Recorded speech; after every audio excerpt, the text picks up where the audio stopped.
Good morning, everybody. Happy Thursday to you. Let's get our heads right as best we can on this, it should be a wet and wild Thursday morning here in San Diego. Ben and Woods on 97.3 The Fan. Appreciate you being here on the radio, on your smart speaker, on your app, on YouTube. You can find us there as well. Just search Ben and Woods, and you can watch us every single day, see what latest fashions we're wearing. We're always on the cutting edge of fashion in here. That's a great shirt. Who you're wearing? Oh, this is True Classic, Paulie. It's a True Classic T-shirt. I've got several of these in the same color, and you can never go wrong with just a simple black tee. Ben has got an ABC 10 News hoodie, which you see all the stars on the red carpet wearing these. And khaki shorts, which I haven't seen in a while, and the thighs are I wore exposed. these at spring training, and you commented on the thigh. The whiteness. They're very short. They are. Look at those legs, though. Those gams. Did you guys know? You've heard that word gams before, right? You've heard the word gams, Paulie? Yes. Like, oh man, I always thought. I'm not kidding. Maybe till about a month ago that gams meant boobs. Maybe a month ago, there was a picture of somebody, and she was. It was a short skirt and it was like a modeling pose, and somebody's like, "Man, look at those gams." And I looked and I'm like, "I don't see any gams." You thought we went to explicit to see the gams? Yeah, yeah, exactly. And it was honestly about a month ago. I thought gams meant boobs, and I looked at this picture and I go, "I don't see any gams. What is he seeing that I'm not seeing?" And then I Googled it, and it means legs. And I just learned that at 48 years old. I have always thought gams were breasts, and now I know that they're legs. I also know that you have wonderful gams, phenomenal gams. Mine, not so much. Mine, not so much at all, but yours look great. My gam game strong. is strong. Very much so. I'm Woodsy. That's Paul Reindl. He's the executive producer of this program. Good morning, Paulie. Good morning. Benjamin Higgins is your friendly neighborhood sports anchor, and he is not afraid to show his gams at all. Diesel says, you're thinking cans, Woods. That's that's a one euphemism there for sure that sounds similar to gams, but is different. I just wanted to, first of all, say happy anniversary to you. Thank you very much. It's a special day for me. I will always celebrate this day. Not your wedding anniversary. No, my wedding anniversary is in September. My big anniversary with Hannah is coming up on Sunday, though. That's the day we met. And then Bo's birthday's on Tuesday. It's always this weird 1, 2, 3, good things happen in 3 punch for me around this time of year. You'll see some long, sappy Instagram posts and whatnot. But yeah, today, 14 years ago today, I cracked the mic for the first time in this town. I had no idea what I was doing. Still don't know really what I'm doing. But I'll always celebrate it because it's such an important milestone in my life because it gave me really a purpose, something that I wanted to cling to and hold on to. And that's what I've done for 14 years. I mean, sometimes like Rose in Titanic on the door, just hanging on to it. And boy, it's sinking around me, but I'm not letting go of this door. So that's how I've been for. This doesn't bode well. If things go poorly for us and I'm sitting in the ocean and you're on the door, you're not letting me up on the door, even though there's plenty of room. No. On the door for both of us. I'm not letting it go at all. But it's just a special day. It means a lot to me. If you're able to find something that you love to do, and you get to do something that you love to do, hang on to it. Hang on to it like grim death, because it honestly, I was such a train wreck, and not that I'm not still, but boy, had you guys seen me 15 years ago, you would have been like, this guy's not going to make it. He's not going to see 40. And it really has given me a reason to get out of bed. And the funny thing is, and I put it on Instagram last night, I still get the hugest rush when I crack the mic. Every morning. Now it fades by about 8:39, but when we start, I'm still just as out of the chute, as fired up as I've ever been. About 9 o'clock, I'm ready to kill everyone and walk out the door and never come back. But man, at 6 o'clock, boom! I get so excited to talk to San Diego. Also, being in a city like this for the last 14 years has not been awful at all. It's been the greatest. So I remain very, very lucky and filled with gratitude to work with couple of dudes like yourself. Love you both very much. And, it's been such a fun We're ride. very glad to have you. It's so great to be made here. that decision, took the chance to come out here to a place that you didn't know, that didn't know you. That's very courageous of you to do that. I don't think I've ever been more scared in my life than I was laying in that extended stay in Mission Valley the night before. I don't think I slept for 15 How long did you minutes. stay at that extended stay before you found a place? I was there about 2 weeks. Okay. It was gnarly. It was. I can imagine. It was rough, man. It was really, really rough. So I would just hang out at the radio station all day and, try to meet my coworkers, none of whom wanted our show there at all. Not one. There was not. What's that like? Other than the boss. It's been a constant theme, actually, in my career. And that's the funny thing, Ben. You might, like now when we came here, nobody wanted us here, except for Adam. But there was like, oh, well, there's a reputation, right? I didn't even have a reputation. I had nothing to do with the not being wanted. They couldn't stand us. The promo team hated us, actively sabotaged. I mean, it was like the craziest thing. I didn't know any of this. So I moved here just thinking, oh, I hit the lottery. I won the lottery. I get to move to San Diego and be on the radio. I walk in the door the first day and people are like, it's about the music here, you stupid bastard. And I'm like, I love music. Are you kidding? I love music. You're a talk show. I'm sorry. They asked me if I could just come and do this, and I'm so happy to be here. I was a wide-eyed, bright-eyed, bushy-tailed, and I walked in. I was like, wow, this sucks. Logged onto Twitter the first time. I was like, this guy just told me to kill myself and told me he hopes I die in a drunk driving accident this weekend. I'm not ready for this. Literally, like the first 48 hours, sitting there reading tweets going, what have I done? What did I do?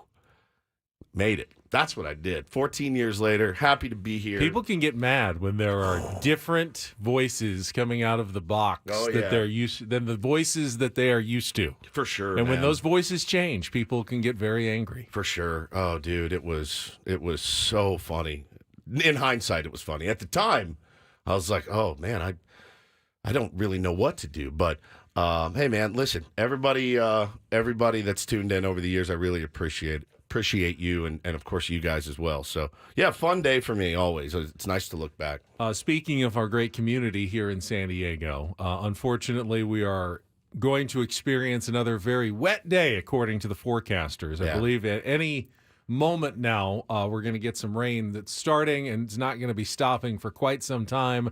Morning commute, afternoon commute, flooding possible. So be very careful out there today. Take your time. Be patient with people. Try your best to, stay under the speed limit and such. It's starting anytime between now and 7 o'clock. Yeah. And then it's on after that. It's on. Yeah, it's on today. I'm nervous, man. My folks are flying in from Texas today. They've already had mechanical trouble on their plane from Tyler, Texas to DFW. And last I heard from my mom, we're on the plane. We think we can take off. And then you're going to land in Dallas, and the people in Dallas are going to look ahead and go, yeah, we can't land in San Diego, right? I mean, why even try? So we'll see if they get here today. A little nervous about them flying. And it's not necessarily the rain that's the problem. It's also going to be windy. There's going to be high winds and gusts, so that could affect low visibility, flights, arrivals, departures, and stuff. I saw our friend Ryan Phillips is at the airport. Good morning to you, Ryan, on his way to Indiana. He's a big IU fan, so right. Did he go there? He must have gone there. I thought he went to USC. I thought he did too, but he also is a huge Indiana guy. I think he maybe went to grad school. So anyone who's traveling today, bring your patience. All day long, roads, anywhere else. That's probably important. My pops is in a sling. He's got damaged. He's got a torn or broken ulna, whatever it is, UCL. And I asked him, are you going to be ready for the playoff push after the All-Star break? Because he's in a sling right now. And I don't think my kids are both like, oh, we can't wait to see Pops. He slings us around. I go, he's not going to be slinging anything. I mean, he's like a Texas Rangers pitcher. They're all expecting to come back in about 3 or 4 months, hopefully healthy. The Jacob DeGrom of grandfathers, right? Or the Max Scherzer. Or the Max Scherzer, right. They're both there. They're both in the same program. So I'm just nervous about them getting in today, but hopefully everything goes to plan. And but again, like Ben said, please be careful out there. Take your time. I didn't tell you guys, I'm going to leave about 8 just to make sure I get home safely today, if that's cool. So no buy-in here from my colleagues. We're staying. You're Oh, staying. you guys? All right, Yeah. I'll stay. That's fine. That's fine. It's your anniversary. You don't want to leave early. That's true. Your radio anniversary. I mean, what better day, though, to do it than your radio anniversary? It's great to be here. You got everything already? Yeah, we're done. All right. Yeah. Well, we can take a break. Let's see what's. We can take a break. Yeah, that's fine. take a break. 6:12, and we'll set the menu of what's coming up on the show when we return. After the guest we had yesterday, I just can't wait to see what Paulie has lined up for us on a Thursday here. Yeah. Very exciting. We'll get to all of that coming up. Good morning, everybody. It is Ben and Woods Thursday. We're getting close to the end of the week here. Let's check traffic. Well, it's still maybe okay out there with Kelly, and then we'll be right back with more here on San Diego's #1 sports station, 97.3 The Fan.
Got a question for both of you. Paulie's been talking about his car a little bit this morning. And Yeah. I have a legitimate, and tier ones if you want to sound off as well. How long do you go before you get gas? Like, how deep on the empty meter do you go before you feel like I've got to get to the gas station? Do you guys have the thing that lets you know how many? I haven't. Yeah, the exact mileage. It's like the greatest invention of all time. But you trust it. Oh yeah, you trust that that's accurate. Yeah. So when mine gets down, I'd say 40. I filled up this morning. I had 45 miles remaining, and I was like, you know what? With this weather coming, I could easily get to work and then go back home later. But I said, with this weather coming and everything, I'm just going to juice up now. So I did. I had a little extra time. I usually let it. It's always below 50, like 50 or below. Okay, so mine will alert me with a ding when I get to around 50, and then when it gets to around 30, it'll like 27. It'll give me another more serious reminder, like go now, get gas. But I tend to put it off. I like to be efficient, and I'm going. If I fill up now, I'm just. I like to spread as much time between my gas visits. Have you ever gotten it down to single digits? Oh yeah. Last night on my way home, I like to go to the most convenient one. Like if I'm getting off of the freeway, it's right there on the right. It's one of the cheaper ones. I go to the Valero there, Encinitas, where you probably get off. Yep. Got the app. It's really quick. On the freeway, get off the freeway. Yeah, okay. That would be illegal. It's it's open 24/7. So when I'm coming. Getting off work late, I can just slide in. But I knew it was going to be close. I got there. I had 2. He's just 2 miles. 2 left on the car when I got there. That's pushing. Now I believe most cars have a beyond zero. There's a little even more. Why don't you test it then next time? Smart guy. I don't want to go. I don't want. No one ever wants to run out of gas. I know car people will tell you though. You don't really want to let it get below like a quarter of a tank for safety. Sure. In case there's an emergency. It's never a great idea to be running on empty, but I constantly just let myself do it. Let me tell you how my dumb mind works. This is how my dumb brain works. I'll try to fill up more because in my mind, it's cheaper, right? So if you get down to 1 mile, 2 miles, you're like, that's $100. If you got a half a tank and you go fill up, you're like, hey, it's only $50. Like, but you're doing it more. See, I'm the other way. I feel like it's cheaper because I can go longer? Between fill-ups, even though I'm paying a few extra dollars to fill it up. It's like I went an extra day before I had to fill it up. That, in the long run, that's paying off for me. If that were the case for me, then I should just fill up every day. I'm like, look at that, $7. I'm good to go. I only spent $7, but you do it every single day. Mike says 2 is crazy. Caitlin says I would have had a heart attack at 2. It's just that's too stressful for some people. Have y'all ever gotten down to one digit one time? All right, question. Like 8 miles. I was like, have you guys have never run out of gas? No. Oh, I have. I did once. Not in this car. Previous car did it once, but it wasn't because I was pushing it. In my last car, I didn't have. There was no like sound or anything. And the little light was kind of in a spot where sometimes I couldn't see it because of the steering wheel blocked it, and so I just kind of was out of my mind. And all of a sudden, what's going on? I was like, I'm out of gas, and I never even noticed I was low. It's a horrible feeling. I remember in college, this dude had a truck, and there was you could flip a switch. Like it was a switch right next to his left knee, and it could go into the reserve gas tank. And I always thought that was cool, and I have never seen one since. Do people have those? A switch? Still? It was a. Why doesn't it just go automatically? If you're out of gas, exactly. It just moves to the other But tank. you could literally be like, just go to the aux tank, flip it to the auxiliary tank, and you'll have 15, 20 miles left in there, which, like you said, most cars probably have that, but I'm not trying to test it. I'm not trying to test it at all. I don't push my luck anymore with that. 45 miles is about my limit left. I did play a game with Bo. He got a kick out of it. I had about 15 left. We were coming out of a soccer game, and I go, oh, no. And he goes, what? I go, dude, we only got 15 miles left. And he doesn't really know math and stuff. He's like, is that bad? I'm like, bro, we're going to run out of gas in 15 miles. And he's like, can we make it? And I'm like, well, let's see. I mean, I knew where it was. And he's watching going, 14. 13. Oh, it's 12. Dad, it's 12. I got down to like 8. You call it a game. Other people would call it setting your child up for a life of anxiety. Oh, like he's not already set up for a life of anxiety. Look at his parents. Therapy. Look at his parents. And then my dad played this game with me where he made me think we were going to be stranded in the car. It's not your fault, Bo. Bubba, it's not your fault. It's not your fault. Not your fault. Oh, that kid. I love it, man. All right, so it is a Throwback Thursday. It is. And if you follow us on social media channels, Paulie has taken it to the nth degree by also now throwing back our graphics and our tease graphics, and they were so bad we when we used started to the show. use these. Yes. These were real. This isn't like a ha. I mean, when you originally used those, Paulie, was it because they were kind of quaint and old looking back then, right? Or is that just the best we could do? That was the best we had. I think that was what everyone was doing, at least at our station. Paulie was learning, Paulie was learning too, but he pulled the show topics for the day. What was that? 5-6 years ago? It was just guests. It was we guests. had so many guests every morning. Listen That to was all this. you needed to tease. We had 5-6 guests at a time. Listen to this lineup of Ben and Woods on the mighty 1090 from 6 to 10 a.m. Rick the Goose Gosselin. Talking some Dallas Cowboys football, like we did often with him. Lisa Horn. I have no idea who Zero. that is. No clue. She covered USC, I believe. Okay. Bill Center.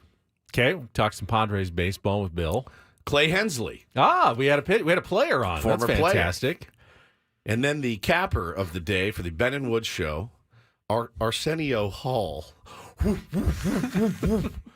We had 1, 2, 3, 4. Was he still 5? hosting his late night talk show at that point? No, he He was wasn't. doing a He was doing stand-up at a casino, I think. We had here. We had They didn't 5 guests. like Coming to America 2 wasn't even No. really in the cards yet when this interview happened. I remember, and he did give us a "If loving the Padres is wrong, I don't wanna wanna be right." And we lost our minds. We had 5 guests in a 4-hour show, including Bill Center and Rick the Goose Gosselin. What in the world were we thinking? Arsenio Hall. Would you take any of those guests today? Let's still take our I'd take Arsenio. Are you kidding me? All right, maybe him. I I'd take Clay Hensley, actually. Clay Hensley, too. Yeah, what's Clay been up to? Paulie, see what Clay Hensley's up to, and go ahead and see if you still have Arsenio's number. Be a good Throwback Thursday. That'd be guest for you. hysterical to get the same guests on. Yeah, so those graphics are. Hannah walked in this morning. She goes, "What is with those graphics on the YouTube?" I go, "It's Throwback Thursday. We used to use those." Yeah. She goes, "Oh my I god!" recreated it almost identically to now. It is so terrible. It is so terrible. I will say this, man. I don't miss those days at all. Not in the slightest. Just ripping through interview after interview after interview every day. Horrible. So we'll have a Throwback Thursday segment for you in our 7 o'clock hour from exactly 2 years ago today that Woods and Paul are looking very much forward to. I don't like to oversell things, but I just want to let everybody know right now. Not my favorite moment of all time, but Please be here at 7:30. Be here. well, we will we'll throw it back at 7:35. 7 o'clock hour, of course, we'll play Real or Fake because it's Thursday, chance to qualify. Last day of January. Well, actually, it's the first day of February. Happy February. You made it, Woods. We made it, man. I didn't even realize it. Yes. We still have a couple of days left to qualify for the January trip to Las Vegas, though, and you can do so without any musical knowledge today. Real or Fake in the 7 o'clock hour. Don't do this as well. We've got some Aztecs tickets to give away in the second half of the program. Reindl Report as well coming up. But when we come back, I want to get into some Padres baseball here at the bottom of the hour. So news broke during our show yesterday that Wandy Peralta signed in the bullpen. We talked about it. Because of that, though, not one place on my rundown today does it say, is it time to hit the panic button? I looked. That and Wandy Peralta. Paulie has really, peace. Paulie has gave- removed all references I to have the retired panic button. the panic button. Yeah, Is- it's done. Was Until Wandy tomorrow. Peralta really enough for We're you set. to retire the panic button? The best Paulie? bullpen in baseball. Are Yeah, you set. not still panicked about the outfield situation, the lack of starting pitching depth? You're not panicked No, the anymore? bullpen like that, you don't need outfilders. They're not gonna hit the ball. There was something about that signing that did make me feel a little bit better about this upcoming season. There was also a lot of Tommy Pham talk yesterday, including some a nugget from our midday host, Annie Heilbrunn, that I wanted to talk about as well. So AJ Preller is playing chess while everybody else is playing checkers. If you only have 6 guys in your lineup, your best hitters are going to get more at-bats. Yeah, Duh. You got to take auto outs for those 7, 8, 9. I At least don't you know do in how- adult league. I if don't you know. only bat I eight. don't know usually what the do rules in anyways. Major League Baseball are if you only have 6 players. Yeah, our bottom's usually outs anyway. That's a good point. All right, we will come back. Manny We'll just gets 7 at-bats a game. talk a little bit about the Padres situation as it stands on Feb 1, the month that spring training gets underway. Baseball month is finally here. You've made it. Congratulations. It's Ben and Woods on San Diego's #1 sports station, 97.3 The Fan.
Seemed like sentiment was fairly positive yesterday after the Padres signing of Wandy Peralta to the bullpen. There were some detractors out there, but saw they're all some? yeah. I mean, I read some on the air yesterday. there always will be. Well, there's no guarantee that Wandy Peralta is going to be great, but to me, it seemed like a very reasonable deal for a guy who has had fairly consistent success in the big leagues.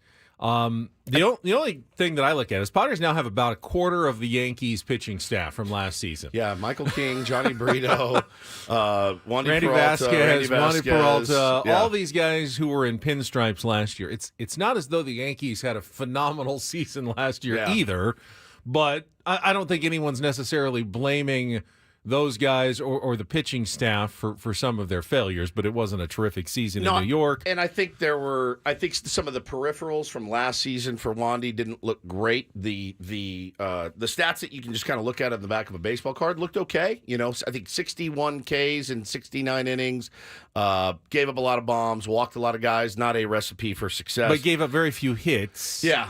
But again, you're talking about pitching in Yankee Stadium and you're talking about pitching in Petco Park, and I think that is something that needs to be you need to count that, certainly. I looked in a little bit more of it. So batters hit 185 off his changeup last season, and he throws it to both sides of the plate, to both left and right-handed batters, which is a pretty effective tool that you've got something that can get guys out from both sides of the plate. So I generally thought it was a positive sort of move. I'm fine with it too, but I asked you yesterday, do you feel like this was a superfluous move? And you said yes. It feels again like one of those moves I would have gotten super excited about had the offense and lineup been locked in. There's a million teams all still looking for that last starting pitcher, maybe two starting pitchers, whatever. Padres are not alone in that. But we all made the joke. Everybody made the joke when they saw it. It was such low-hanging fruit. It was, oh, can you play left field? Right, can you play left field? I think if this move was, if you had your left fielder, you had your DH, you had maybe your center fielder, whatever, and then 2 days before pitchers and catchers, you sign Wandy Peralta, you're like, bam, I love this move, right? Great addition. But right now, it just gets you a little bit on the edge of your seat going, all right, this is great. It's great. It scratched my itch for a move, but what else is being done? Yeah, it didn't solve some of the key issues, but it did tell you, after a long period in which the Padres hadn't done anything, and fans have become more and more worried. Are the purse strings completely locked down? Can they not do anything at all now? Yeah, there was something. At least okay, they can do something. And if they can do something and sign another reliever, which is not their most pressing need, it kind of tells you that they have the ability to do some other things as well. If they were truly down to their last $4 million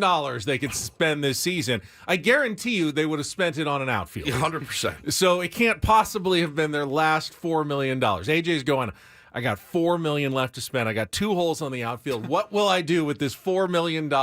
I know. Let's give it to Wandy Peralta, the very last money we have to spend this season, and we'll just go in without any outfielders except for Fernando Tatis Jr. I highly doubt that was the thought process. So in that sense, AJ, that's your 5th relief pitcher of the offseason. I said sign him. Sign him, yeah. I in that sense, I think that it kind of lessens some of the panic in Padres fandom, which is why I think Paulie didn't write it down on the rundown for once today about not being time to hit the panic button.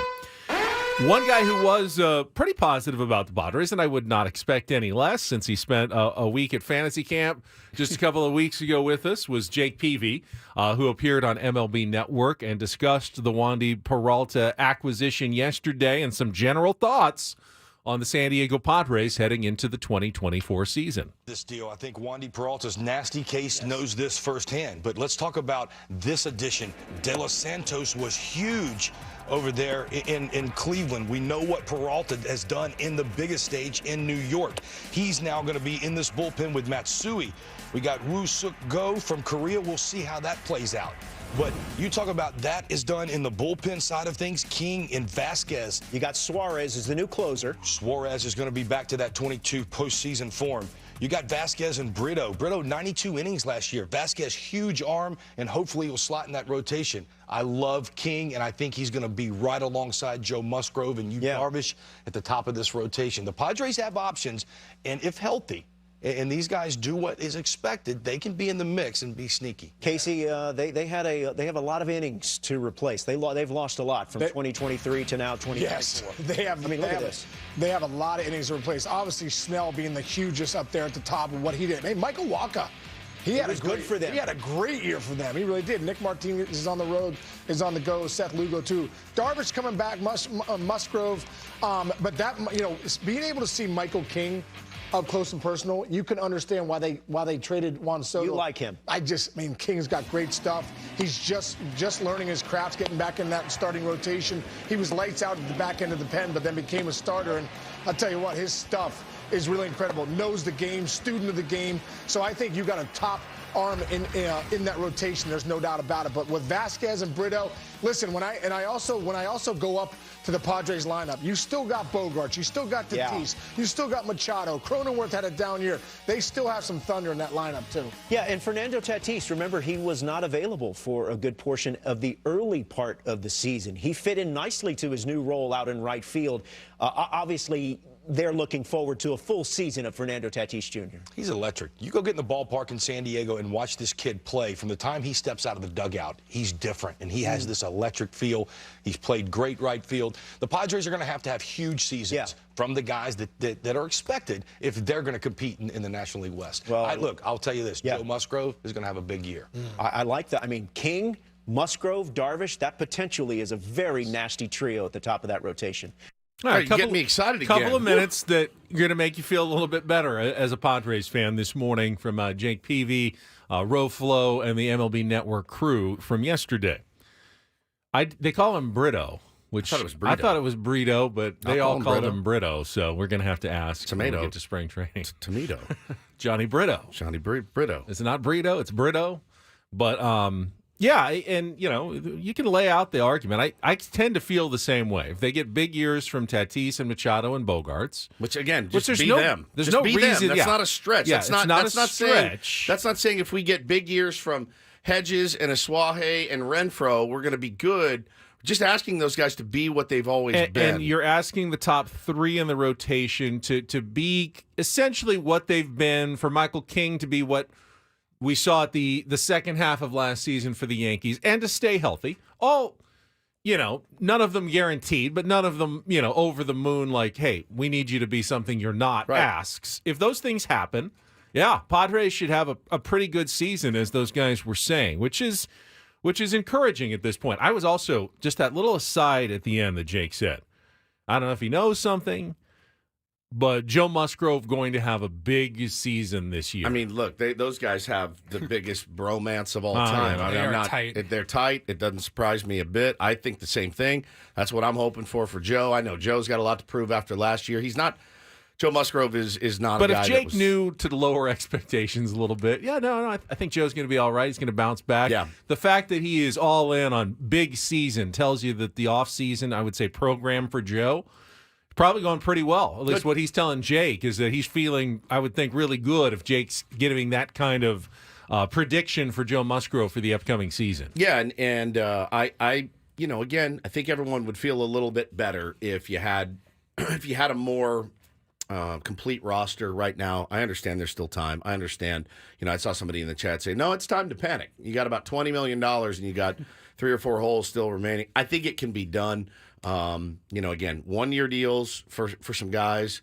Come in, do your job, and we talked about it yesterday. The cavalry is allegedly coming. With some of the younger guys, they're going to need more seasoning, man. The Marcies and Mortarellas and all those guys, they're going to need. Is that what you're banking on if you do just do a bunch of 1-year deals? Of course. Otherwise, we're going to be in the same boat next offseason. Yeah, and it's not an uncommon boat, Paulie. It's a boat that a lot of teams get into where they're like, yeah, fine. Let's bring Adam Duvall in for a year. There's a lot of mercenaries. Restock. There's a lot of mercenaries in baseball that are happy to go town to town, taking $8 to $10 million and playing out the season. I wouldn't want to do it, but there's Tommy Pham's one of them. Jock Peterson's another. Those guys, they're like, where can I get the most bang for my buck? Where do I know I'm going to play? I mean, if you're an outfielder on the free agent market right now, this has got to be one of the most attractive places ever. Number one, you're playing with superstars.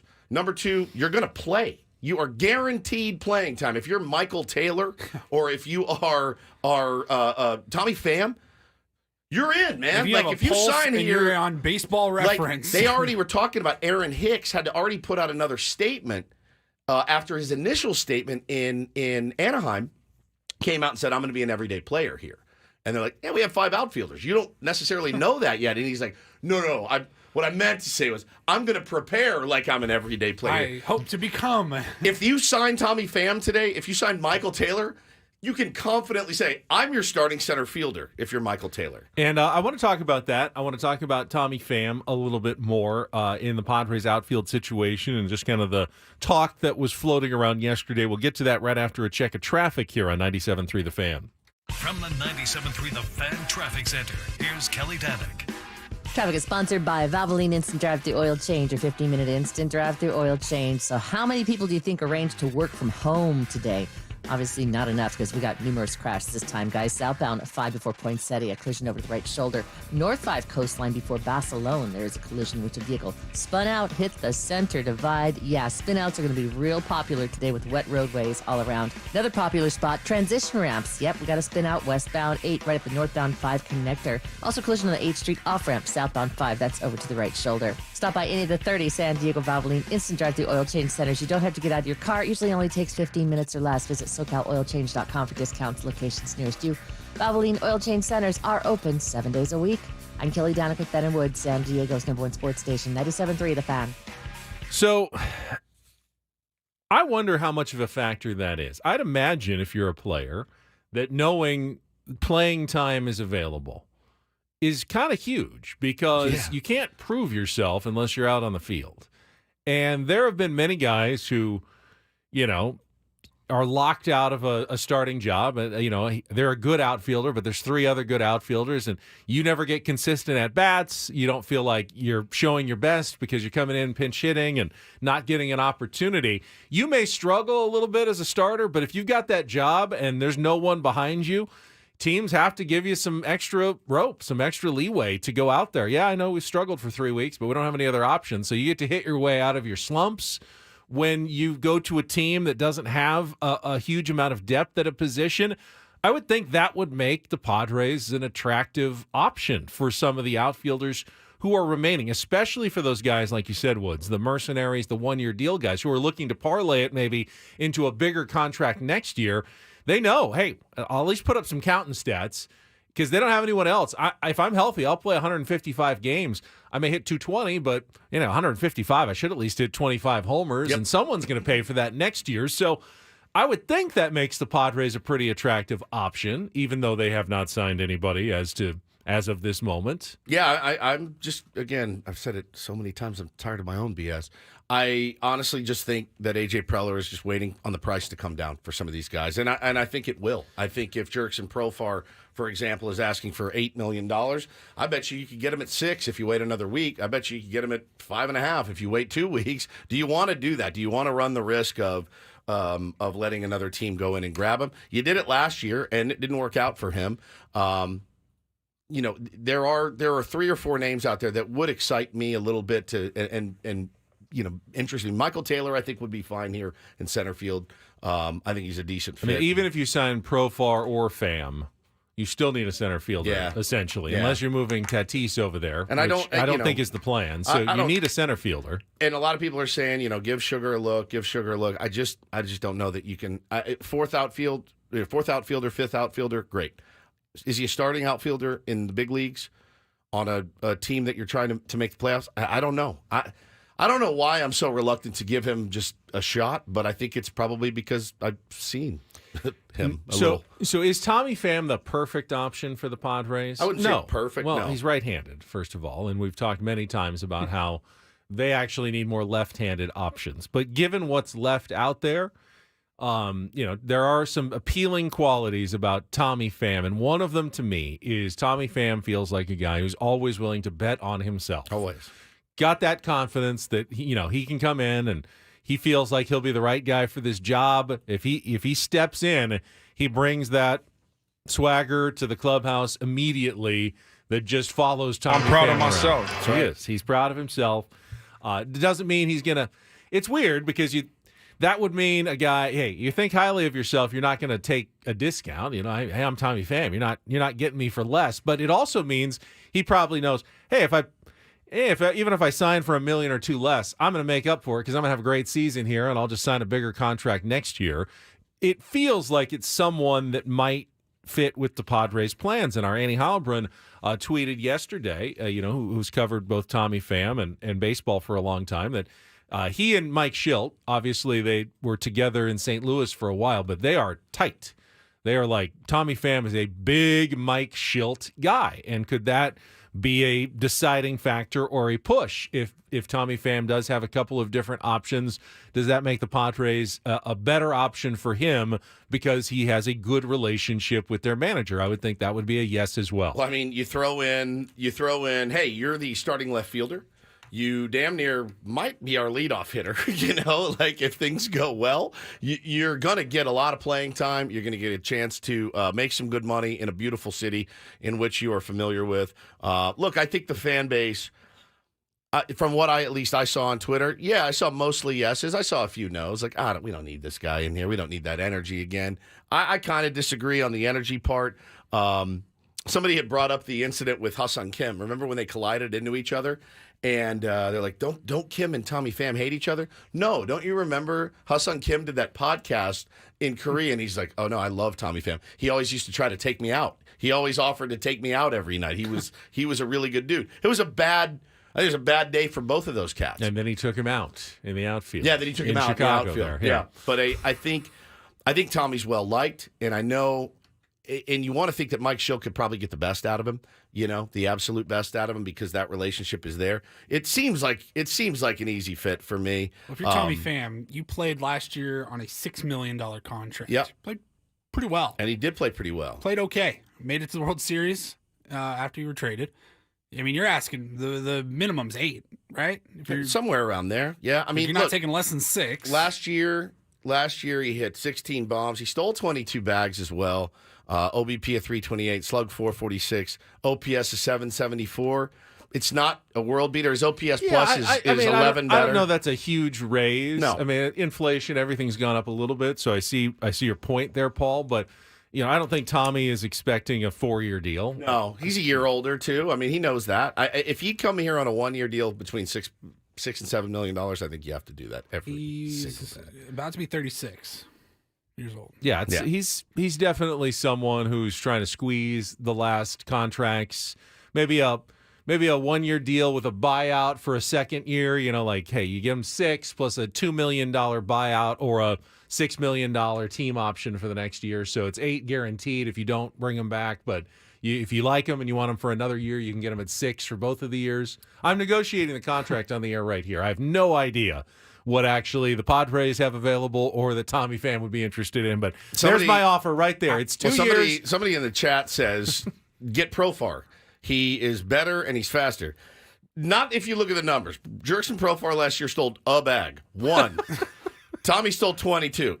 Tommy Pham was a 1.5 WAR player. Jurickson Profar was a negative 1.3 player. You have to be on base to steal some bags. And Jurickson had a horrible year last year with the Rockies. OPS plus of 80. Tommy Pham's was 111. Like, between those two, for me, it's a no-brainer. I get the switch hitting thing, and I get that Profar played pretty well here.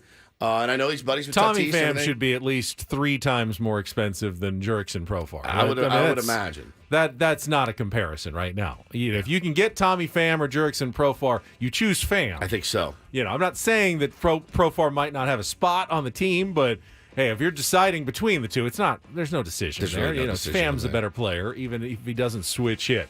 All right, 1 hour in the books. Throwback Thursday coming up in our 7 o'clock hour. Don't do this. And Real or Fake, chance to qualify for a trip to Las Vegas, all coming up next on San Diego's #1 sports station, 97.3 The Fan.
totally forgot last night I was going to text you, and then I realized it's 8:30. He's probably sound asleep. Dead asleep.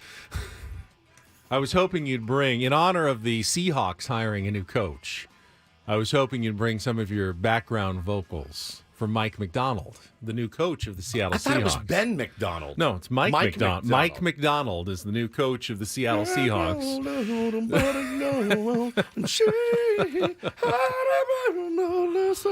Very nice. Very nice. Hey, we'd actually, Michael, we got a song we want you to sing on. We don't actually have lyrics. No problem. No problem. You make that work.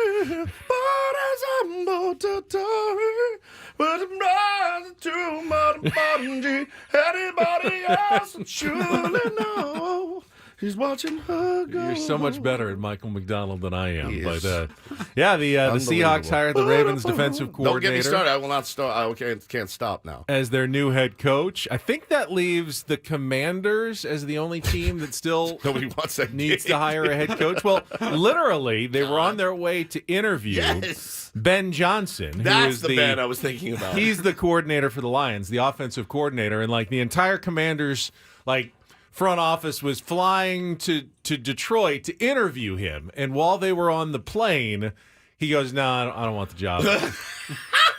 Which, you know, a lot of people said, well, now he's never going to get another interview. You got all these guys That's on the BS. plane. I mean, you got to be honest at this point. No, somebody said, I yes, saw a tweet said, Josh McDaniel signed a contract and then took another job. Like, he's going to be fine. Would it have been better had he been able to notify them before they had gotten on the, the plane Sure. at RFK Airport to fly to Detroit? Sure. But you want him to be honest. You don't want him to sit there and then end at the end of the meeting and go, I never really had any intention of taking this job, but thanks for coming out. I would rather do a flight to nowhere than to do a 16-hour because those interviews are not 45 minutes, man. For a gig I didn't want. So where is he? He's going where? He's staying.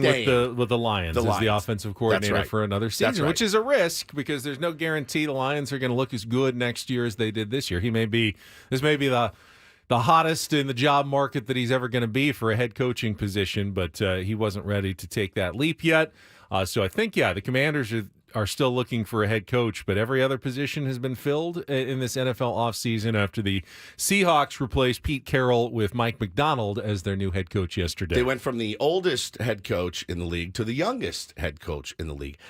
Listen, we'll see how these things work out. I always feel, Benny, when it's the hot new coordinator hire, do you ever feel like these guys get a fair shake?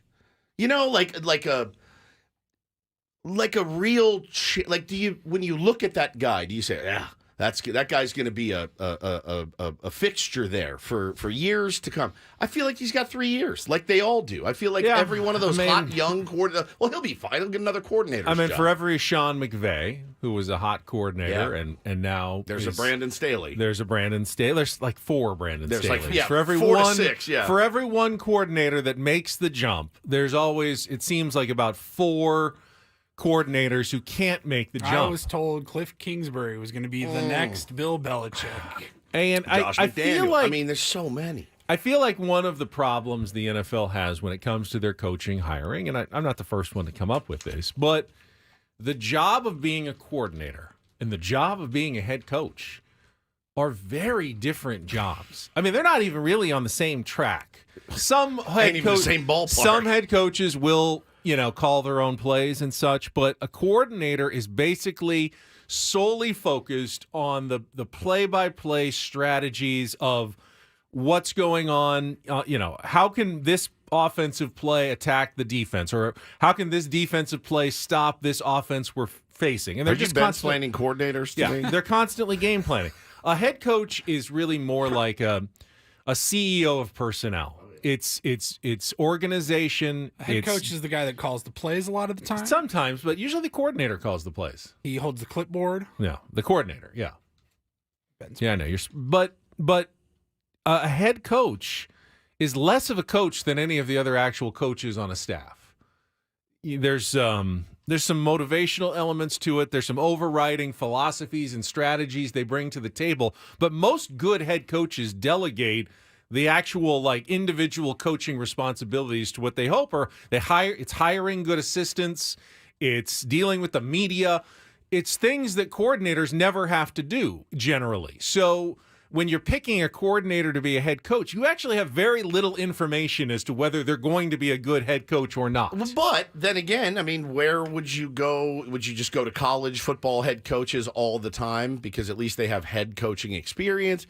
That doesn't always work out. It doesn't always work out either. So you got to give if you believe in this guy and you believe in what he can do, and he's going to control the offense he's the offensive coordinator. So yeah. He'll put his offense in place, and then he'll hire a guy to run it for him.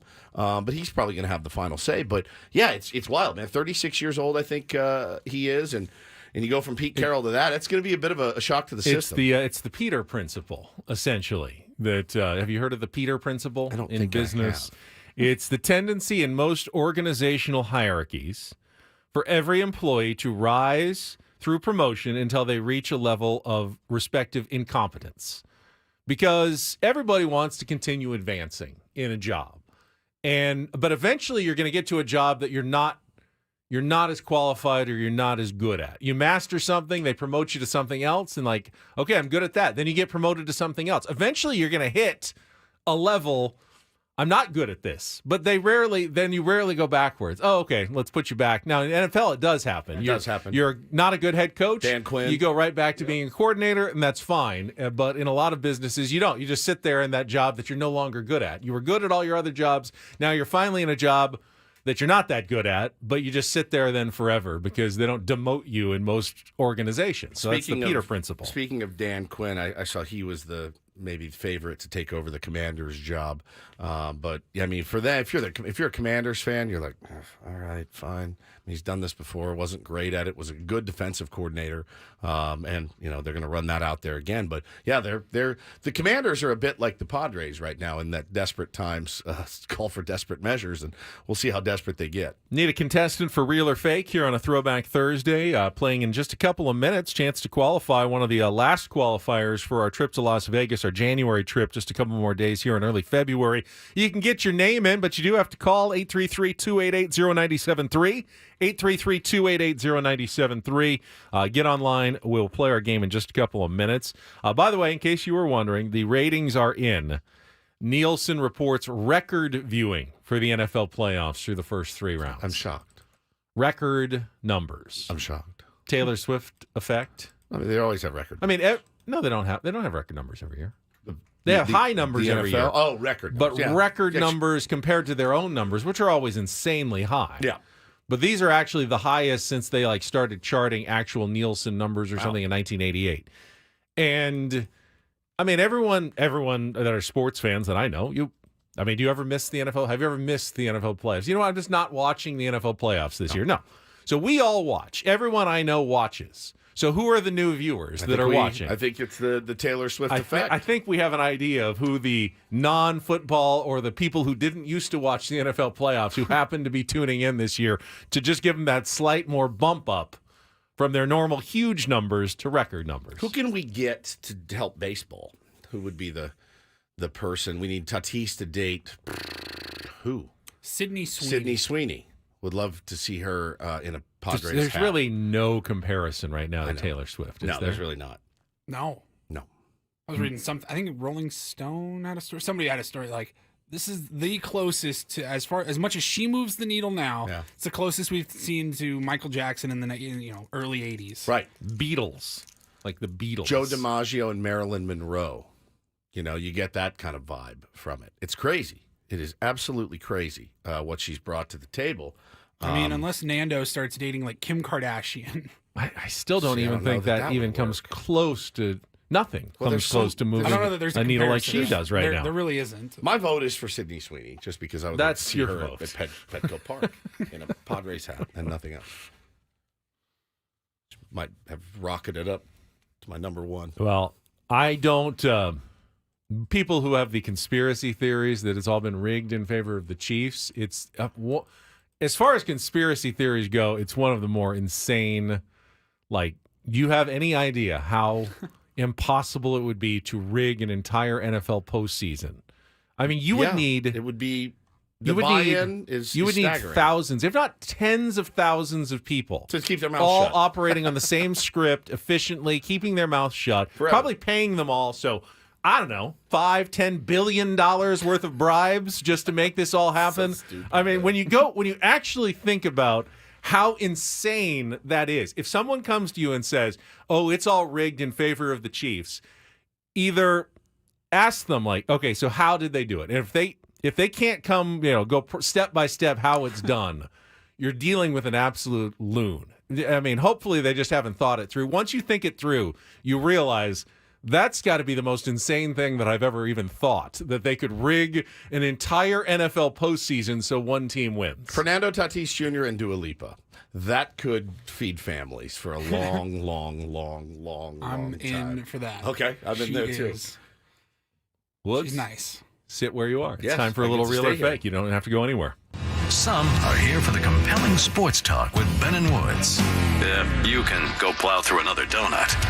It's time for Real or Fake on 97.3 The Fan. Tell the people what they'll win today.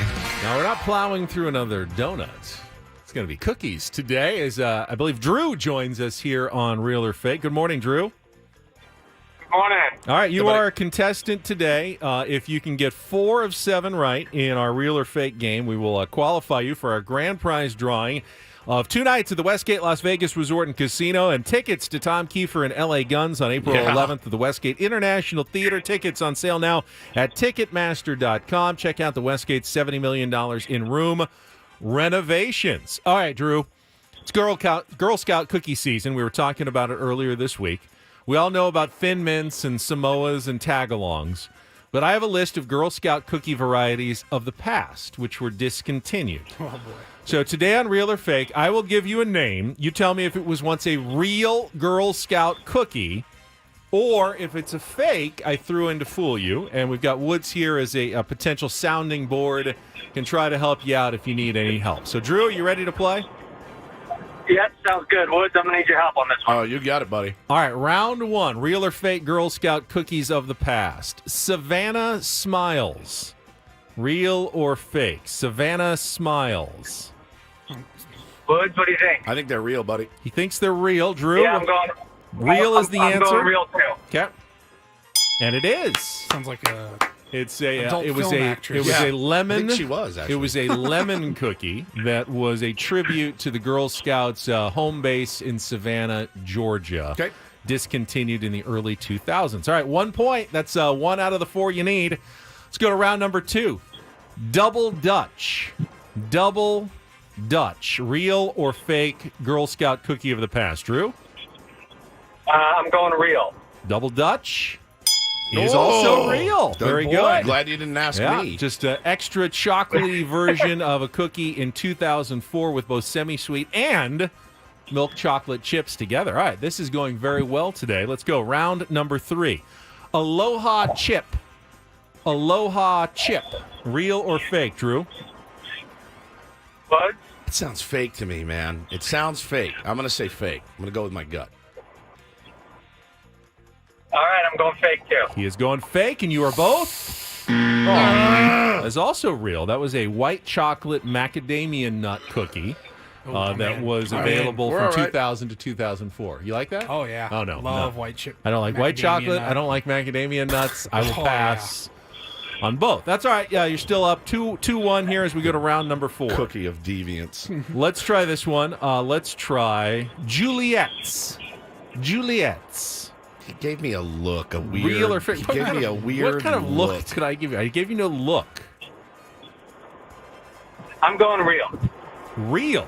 I would have said fake. The answer is Oh, look at you. very Don't ask me any good. more Very questions. solid. Just don't ask Juliet's are a real Girl Scout cookie of the past. Congratulations. What are they? I'm looking at I had it here. Clearly, Woods is not a cookie fan here, or Girl Scout cookie. Boy, I am. That's, They were a How did you gain all the weight? They're called a golden nut cluster, known for being nutty and delicious in the early 90s, featuring caramel and chopped pecans with a lightly flavored maple topping. I bet that's so good.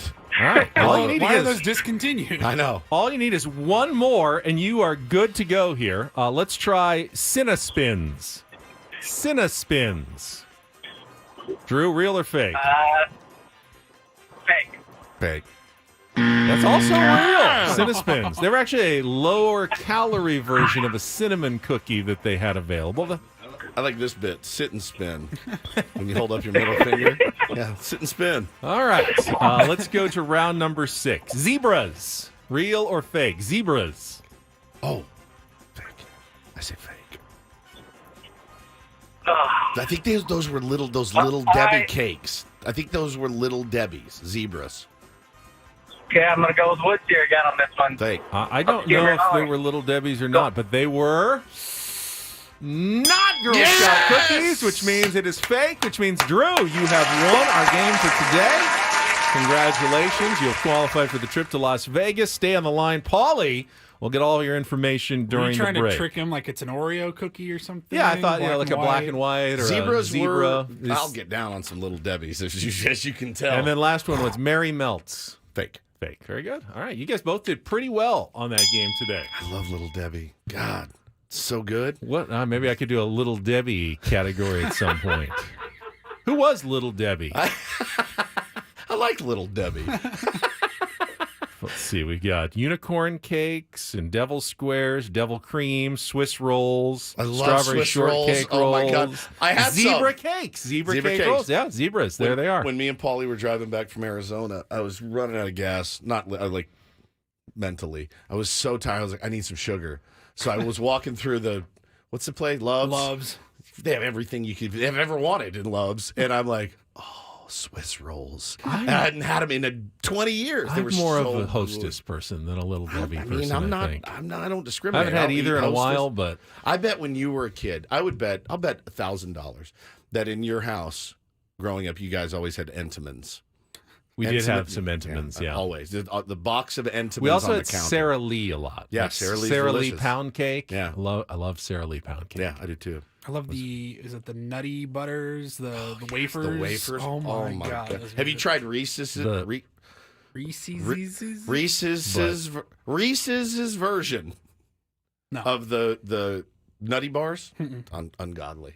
With the Reese's chocolate and the peanut butter that they have. Oh, my God. Now, everyone has been, on my recommendation, I've been getting pictures of people buying the Reese's Animal Crackers. You're quite an influencer. Everybody's happy with those. So if Reese's needs a new endorser for their Animal Crackers line, Reese's I'm right Sticks is what they're called, and they are ungodly good.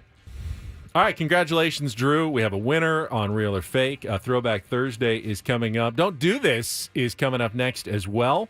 Dysfunction in the New York Jets. Not that anyone's Bro, surprised with that, but what in the world is going on in that place? they really do take it to the next level. It's so next level.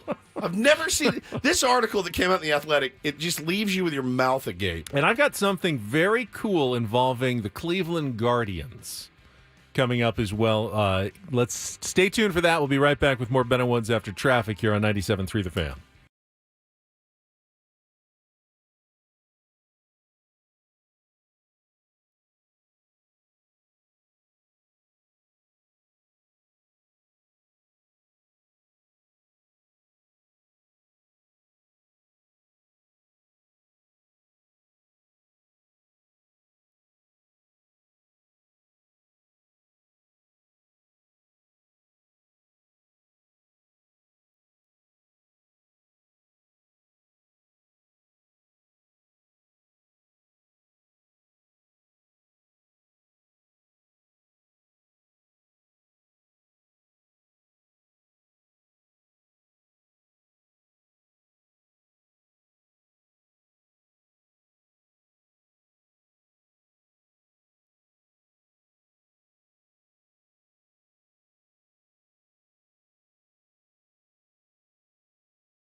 Don't forget, you can tune in to kick off with Boomer and Valenti. I know the season is almost over, so don't miss these last couple of episodes. Fridays, 7 p.m. here on 97.3 The Fan and on the free Odyssey app. It is presented nationally by Casamigos Tequila. Casamigos brought to you by those who drink it, and by Lowe's. Lowe's knows home improvement. The Odyssey app is great, Woods. If you miss Boomer and Valenti, just go back. Let's say we're up in March, and you're just itching for Boomer and Valenti. I think they archive all the shows. Go back and listen. You can go back and get their thoughts on Week 14 of the NFL who they're season. picking on Week 12. Yeah, predictions. The fact that you think I would ever even miss a live Boomer and Valenti is ridiculous. So this is probably a topic of conversation on the Boomer and Valenti program as we get into Don't Do This. Yesterday, The Athletic did one of their athletic-style pieces. Very deep, well-sourced. All things behind the scenes going on with the New York Jets. And if you're an executive for a football team, any team, let's just say, but in football, maybe you're a communications director and you get a text, "Hi, this is blank from The Athletic." Your heart stops, right? You're done. You're like, "Oh, crap. What did they know? What did we do? Oh, no." So it's not as though the Jets presented some well-put-together front for everybody, and now we're finding out what really went on behind the scenes. They looked like a mess to everybody, and now we're just kind of finding out how deep it all went. But is it going to surprise anyone to learn that even though at the beginning of the season, when Aaron Rodgers got hurt and everyone said, but this is going to be good for Zach Wilson, Aaron Rodgers is going to be there to mentor him and be there for him every step of the way, that's not exactly what happened. And that Wilson says that pretty much he got ghosted by Aaron Rodgers all season. Even when he had questions, anything like that. Weird. He wasn't there to help Zach Wilson at all. Even later in the season, remember when Wilson got benched and then there was that report that he didn't want to come back and start again because things had gone so well? The Athletic saying that the coach Robert Saleh asked Aaron Rodgers to speak with Zach Wilson to convince the young quarterback to change his mind, according to team sources. That didn't work either.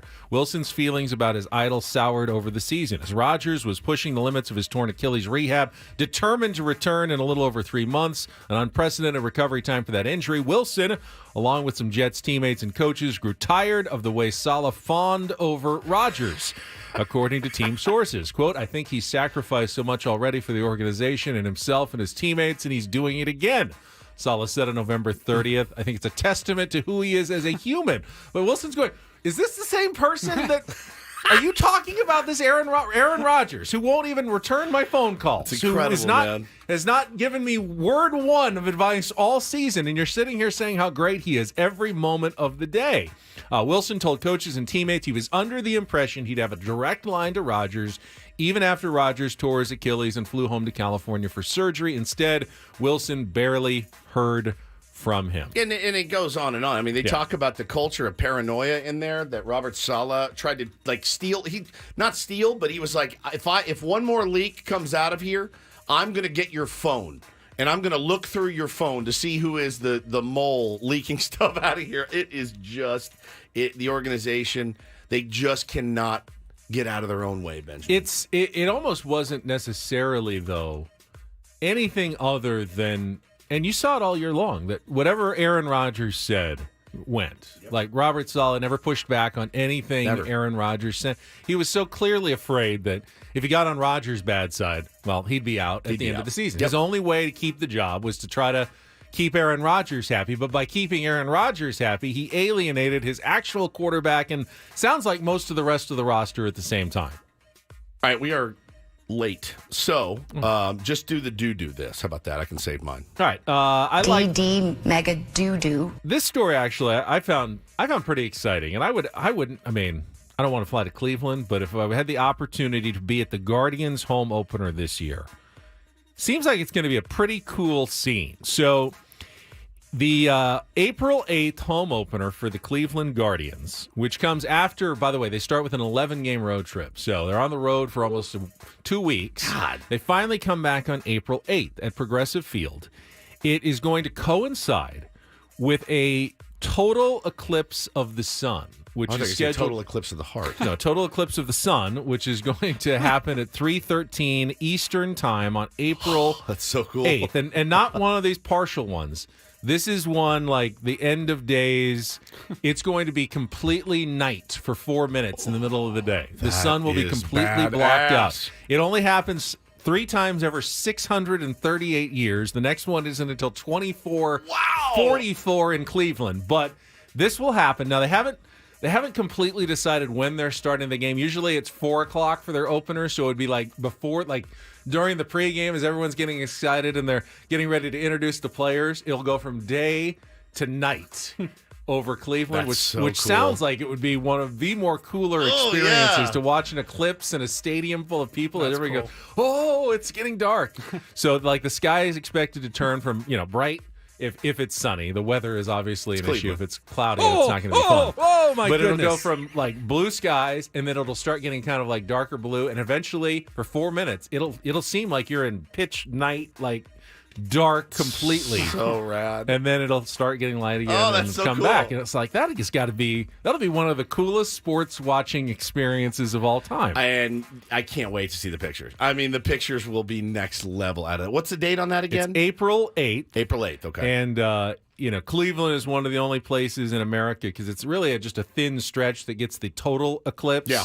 Other places will get a partial eclipse, but they will get a total eclipse in Cleveland on that day for 4 minutes in the afternoon, right probably before the start of their home opener for the season. It's absolutely incredible. And speaking of incredible, for Throwback Thursday coming up next, just stay here. I mean, don't go anywhere. This is one you guys are really, really going to enjoy.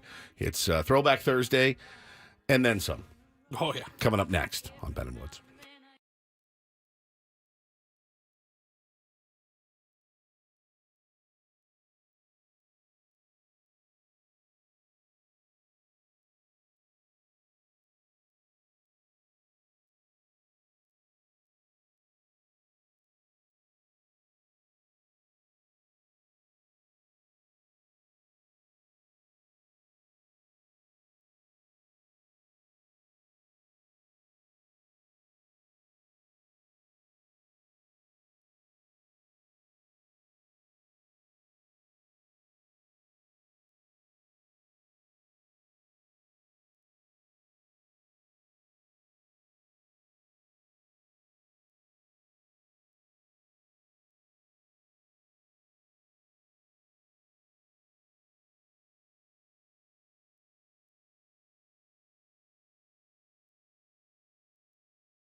saw a poll yesterday on Twitter that had this song, Boys of Summer by Don Henley, against the cover version of Boys of Summer by the Ataris.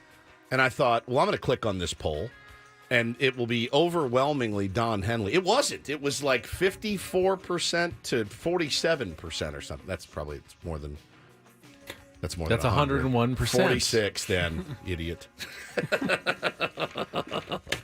I disagree. It's Don Henley. Turn that up, Paulie, for a second. It's already gone. Yeah, It's gone. Killer. All right.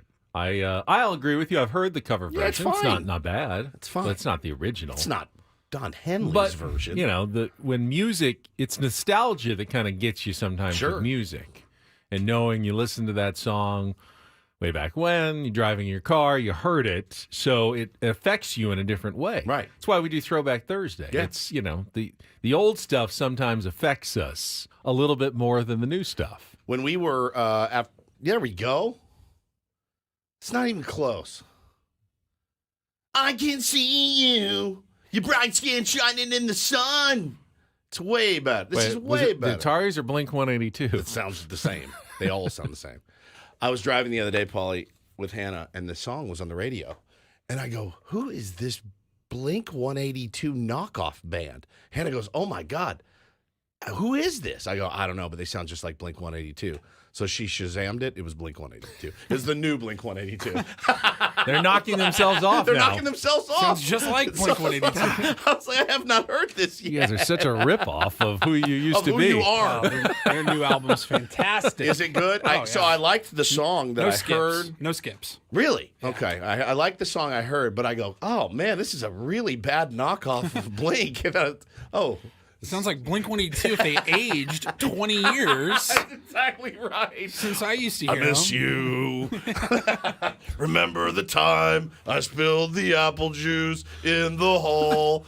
I was like, that sounds way too much like Blink. It was Blink. So people get older, I guess. It happened. So we went yesterday after the show into the Prod studio, as we do, and just kind of, shooting the breeze, post-show meeting, and we will tell you what happened right after traffic.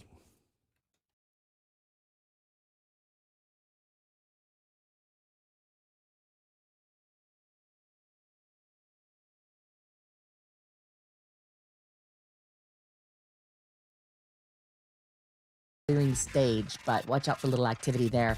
Kind of sucks to be this person. Stalled car on the Spring Street on-ramp to eastbound King Freeway. I'm Kelly Danick with Ben and Woods, San Diego's #1 sports station, 97.3 The Fan.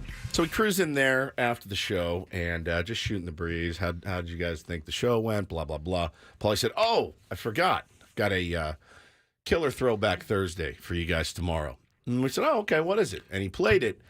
And Ben actually said, I feel like this one comes up every 6 months. And I go, you know what? I feel the same way. Doesn't mean I don't want to hear it. Now, though. Sometimes Throwback Thursday is, hey, it's the week of. Yeah. You got to be kind of estimate a little bit because we're not always on the same days that we were this weekend and everything. Within a few days. Yeah. Otherwise, if it was, December 9th, we'd do that next week. We'll do it then. But this is literally same day. February 1st, 2022, Paulie. Yeah. So this was 2 years ago today that we were here in the studio. And this happened. You thought that was good news yesterday. Yeah. I did not.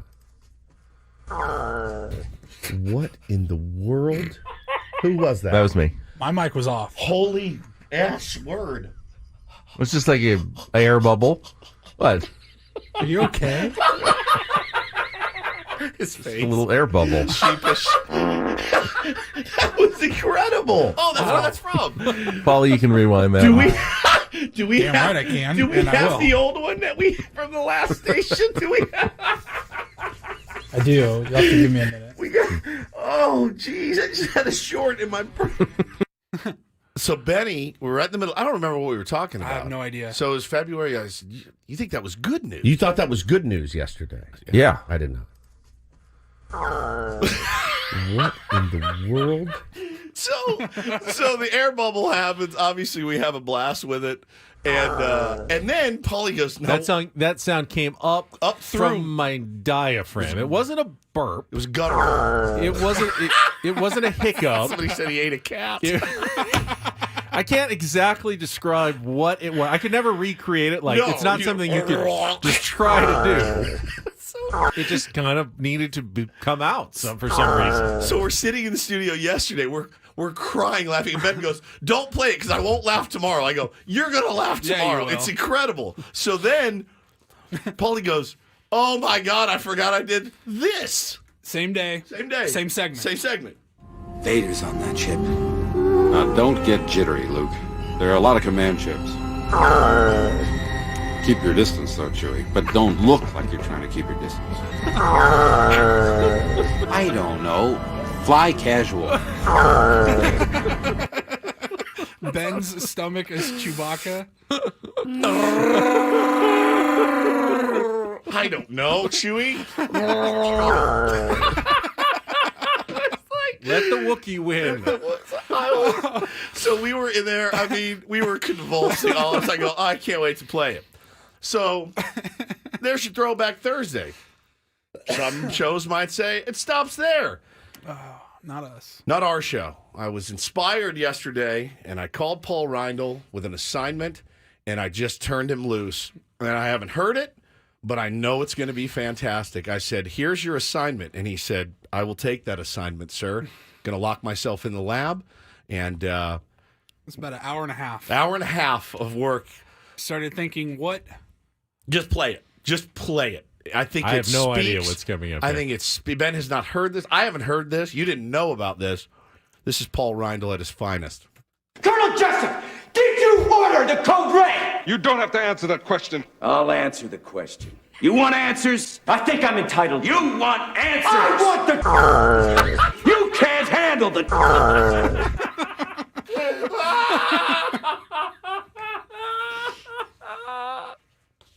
There's no way that took you an hour and a half. No. There's more coming up. I started thinking of more iconic movies. God. Movies that we all love and are near and dear to our hearts. How about Good Will Hunting? But I think that's a super philosophy, Will. That way you can go through your entire life without ever having to really know anybody. My wife used to fart when she was nervous. She had all sorts of wonderful idiosyncrasies. She used to fart in her sleep. I'm sorry I shared that with you. One night it was so loud it woke the dog up. She woke up and got like, "Oh, was that you?" I said, "Yeah, I didn't have the heart to tell her." Oh, God. She woke herself up. Yes.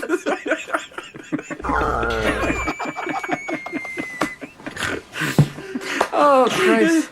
But Will, she's been dead 2 years, and that's I remember. Wonderful stuff, Little things like that. Those are the things I miss the most. You guys remember when Ben's stomach made an appearance in Pulp Fiction? I do. Step aside, boy.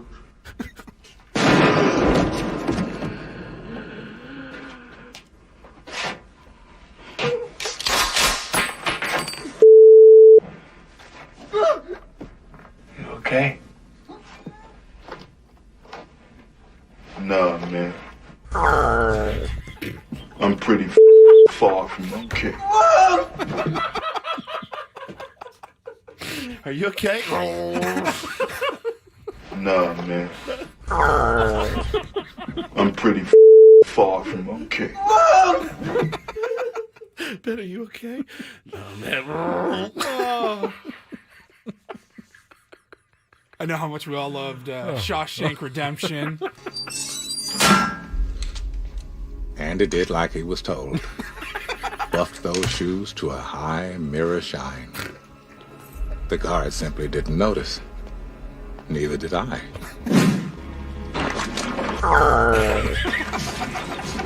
Andy crawled to freedom through 500 yards of smelling foulness I can't even imagine. Or maybe I just don't want to. 500 yards. That's the length of 5 football fields. Just shy of half a mile. The next morning, right about the time Raquel was spilling her little secret, a man nobody ever laid eyes on before strolled into the Maine National Bank. The signature was a spot-on match. I must say, I'm sorry to be losing your business. I hope you'll enjoy living abroad. Thank you. I'm sure I will. Almost have it again. Oh, it hurts so bad. Started thinking to myself, I need more. I need Oh, more. I do it all day. What's Ben's all-time favorite movie? Back to the Future. Oh, no. You and Jennifer both turn out fine. It's your kids, Marty. Something's got to be done about your kids. Hey, Doc, you better back up. We don't have enough to get up to 88. Where we're going, we don't need. Jesus Christ. I think the Pulp Fiction one is my absolute favorite. Are you okay? I don't know that anything can beat the Wookiee, though. The Wookiee was great. It was so good. No, man. Nah, man.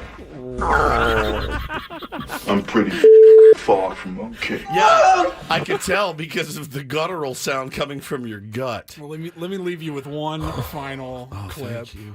One of the greatest romantic comedies of all time. It's Sports. I knew Ben would like that. If he was going to star in a movie, or if his stomach noises were ever going to star in a movie, it might be something like Jerry Maguire. We live in a cynical world. A cynical world. And we work in a business of tough competitors. I love you. You complete me. And I just had... Shut up. Just shut up. You had me at... You had me at... You had me at... Oh, God, I'm hurting. Just shut up. Just shut up. Just shut You up. had me at...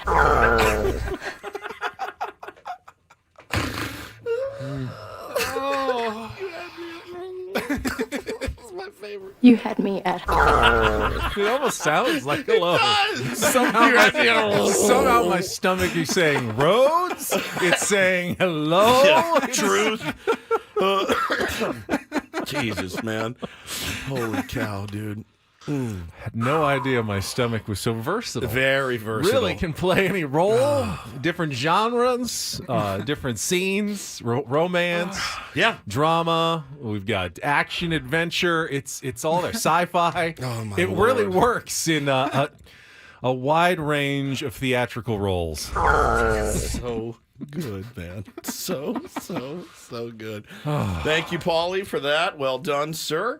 And that's what we do. That's when we're at our best. It had been a minute. It's been a little while. It's been a minute since we had some inspiration strike, and boy, when it does, it always pays off, man. That was so good.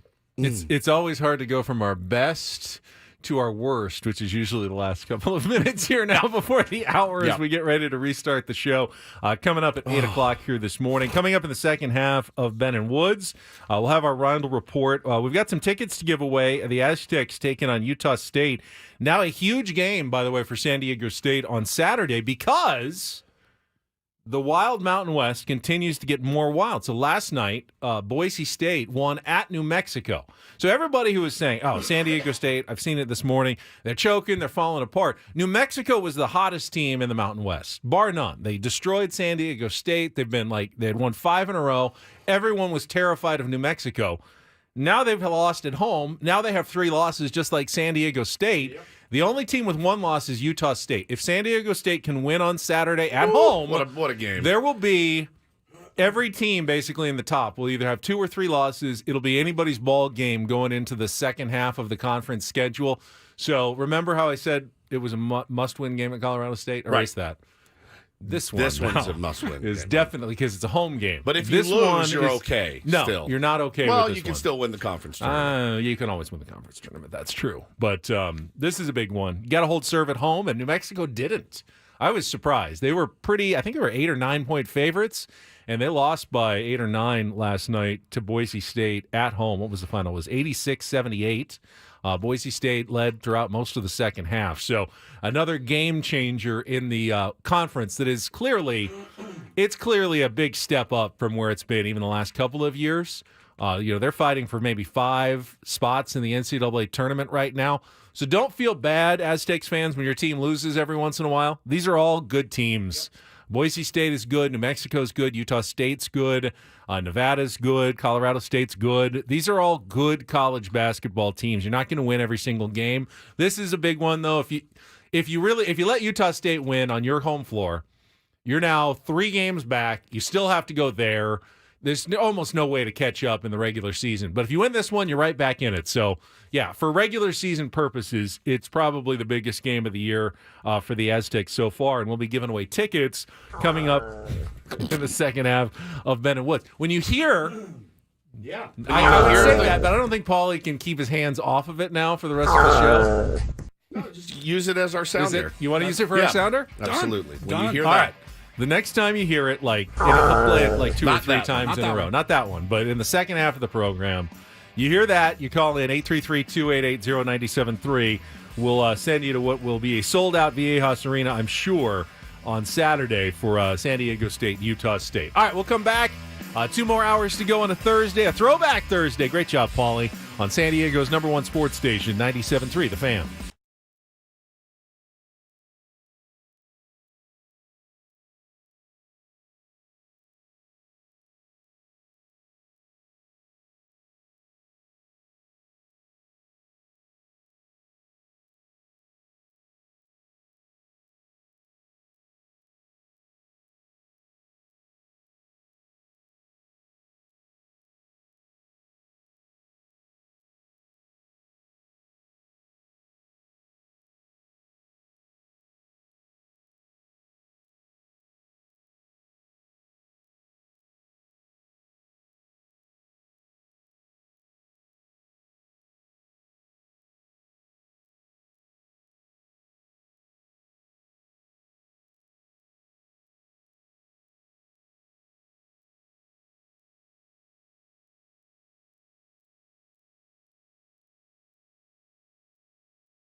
All right, my beloved friends, we are halfway home on a Thursday. It's February 1st, finally. Got out of the 47 days of January is what it felt like.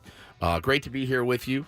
I'm Woodsy, that's Paul Reindl, the executive producer, and Ben Higgins, your friendly neighborhood sports anchor as well. We have raised at least one of the shades in here so that we could see outside, and yes, it is. It's picking up out there. The rain is falling. It's very gray. Please be careful if you're on the roads. It's going to be slick. It's going to be slow. No need to rush. You're better. It's better if you're alive than you're dead, right? It is better for us as well. Well, and your family, people, because we like you in our audience. Well, so we both, not to be selfish, but yeah, you're really no good to us if you're dead. You're not, but you're better for us if you're alive. And I've said this before: we're like one of the only fans of traffic in San Diego. Correct. Because the longer you're stuck in your car in the morning, you'll listen. The better it is for us, actually. So take your time, listen to more Ben and Woods on your way to wherever you're going this morning. Be careful, get there safely. And then you can listen to us more tomorrow because you're still alive. Yeah, correct. It's really a win-win for everybody. Yeah, it is. Your family, too, you're probably important also. to them. You know, one thing that surprised me there in that throwback segment, I think it did, is you as well. I didn't realize that the stomach noise segment was where that's incredible. Me neither. Yeah. Which we've heard a million times since then. It drops and that was incredible. Opens and all. That was incredible all over the place that actually came from that segment as well 2 years ago today. That was incredible. That's so fun. So fun. I had one myself. That was yours. Yeah, that was more of a traditional Sorry. burp/belch. What's the difference between a burp and a belch? Same thing. Anything? Yeah. No difference at all? I always feel like a belch sounds a little wetter than a burp. Like a burp could be silent, but a belch has noise. Like, yeah. I don't know. We've devolved there. Hey, spring training. We are in February, which is the month of spring training. In fact, yesterday, Padres loaded up their trucks, and our Sammy Levitt went down there to cover the fryer, pushing carts around, and he actually had some numbers for us. And I'm surprised because we were just in Peoria, and they seemed fairly well stocked while we were there. But they have to take a lot of stuff with them, including 300 batting helmets, 500 pairs of socks, and 12,000 baseballs they take with them to spring training. 12,000 baseballs is part of the equipment necessary to conduct, a month and a half long spring training camp in Peoria, Arizona. That's a lot. That's a lot of stuff and gear that they have to drive over there. I mean, if you've ever moved or, packed for a long trip, you know what a beating it can be and the panic that you feel that you've forgotten something. And I can't imagine the logistics that go into just running a baseball team on a day-to-day basis. It would make your head spin, I would imagine. But I love that Sammy was down there getting video of them loading up the trucks, the big boxes of sunflower seeds, all of it, man, all of it. It just... February 1st, you're right. When the calendar turns into Feb, I mean, we'll be there. We'll be there in 3 weeks, which is hard to wrap my head around. So, props to clubhouse and equipment manager TJ Laidlaw, who is in charge of all of that stuff for the Padres. And you'd be surprised at how many jobs are required to make a major league baseball franchise work. Things you don't even think about in the off season, like this, packing of trucks for spring training and getting it all going. You need someone who's in charge of all of that. TJ handles that for the San Diego Padres. Yesterday was like his Super Bowl. Oh, 100%. Yeah, 100%. Outfielders, too, is something that a team... Yeah, they only had to pack 2 outfielders for spring training. So far. Yeah. So far. They'll only take 2 of those 300 batting helmets. I thought 300 seemed like a lot, but... I don't know how many players are actually Well, I mean, there. you were just in the clubhouse. There's room for about 70 guys in the major league clubhouse. Then there's a minor league clubhouse. And then there's an even larger minor league clubhouse that I think has room for over 100 guys. Okay. There's probably some backup helmets. Guys have multiple helmets. Or do they just wear the same one the whole time? I would think that most big league guys have at least 2. I thought so. A regular one, a backup one. So they're probably bringing a couple of them to spring training at least. Why do I think that they all had their own, that they put in, it's theirs? They do. in the season. It's theirs, but I don't think they take it home with them or anything. Well, so you leave it in your locker. Yeah, but then the team has to transport it to spring training. I don't think they have to transport. I don't think Manny has to load up his bats or anything. I don't think Manny has to do anything. Go, You know exactly. what I mean? Right. That's what TJ does. Right. He's like, Manny, all right, we got all your bats, we got your helmets, we got your gloves and everything. We'll have them all waiting for you in your locker in Peoria. And then when Manny leaves Peoria, they'll take it all back and put it all back in his locker, at Petco Park. Yeah. So it's just there. That's one of the real perks of being a big leaguer. What do you need 300 batting helmets for? Well, like I said, you'll have between your players in camp and your minor league system, there's probably 150 players or so. And if they each have 2 helmets, that's your 300 right there. Yep. There you go. Makes sense. It's a big operation. Again, it's a large undertaking. When you go out and play at fantasy camp, and you or at least you can even go down to spring training and watch, and you look at the fields and the facilities, and you go, you guys should never complain about anything because it is it's just top notch, the top of the line everywhere you go. It is spectacular the way that they do things. So hopefully leads to some wins this season. But it's a nice little stepping stone, Benjamin. Means baseball is right around the corner when the trucks start heading out to spring training.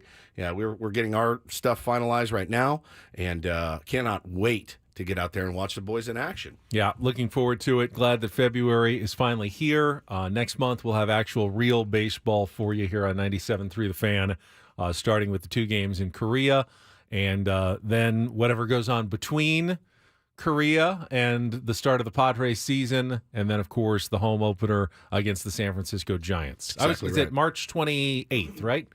I believe. Thursday, March 28th is the opening day in San Diego. Double checking the calendar. I believe that is accurate. Yeah, Thursday the 28th. Thursday, March 28th. Bob Melvin returns. First game back. The dugout he always wanted to be in, allegedly. So should be fun. Hopefully 2-0, but we both said yesterday. Yeah, he gets booed. Ooh, really? Yeah. Oh, no. Oh, yeah. Polite applause. No? I think there'll be a smattering of boos, right?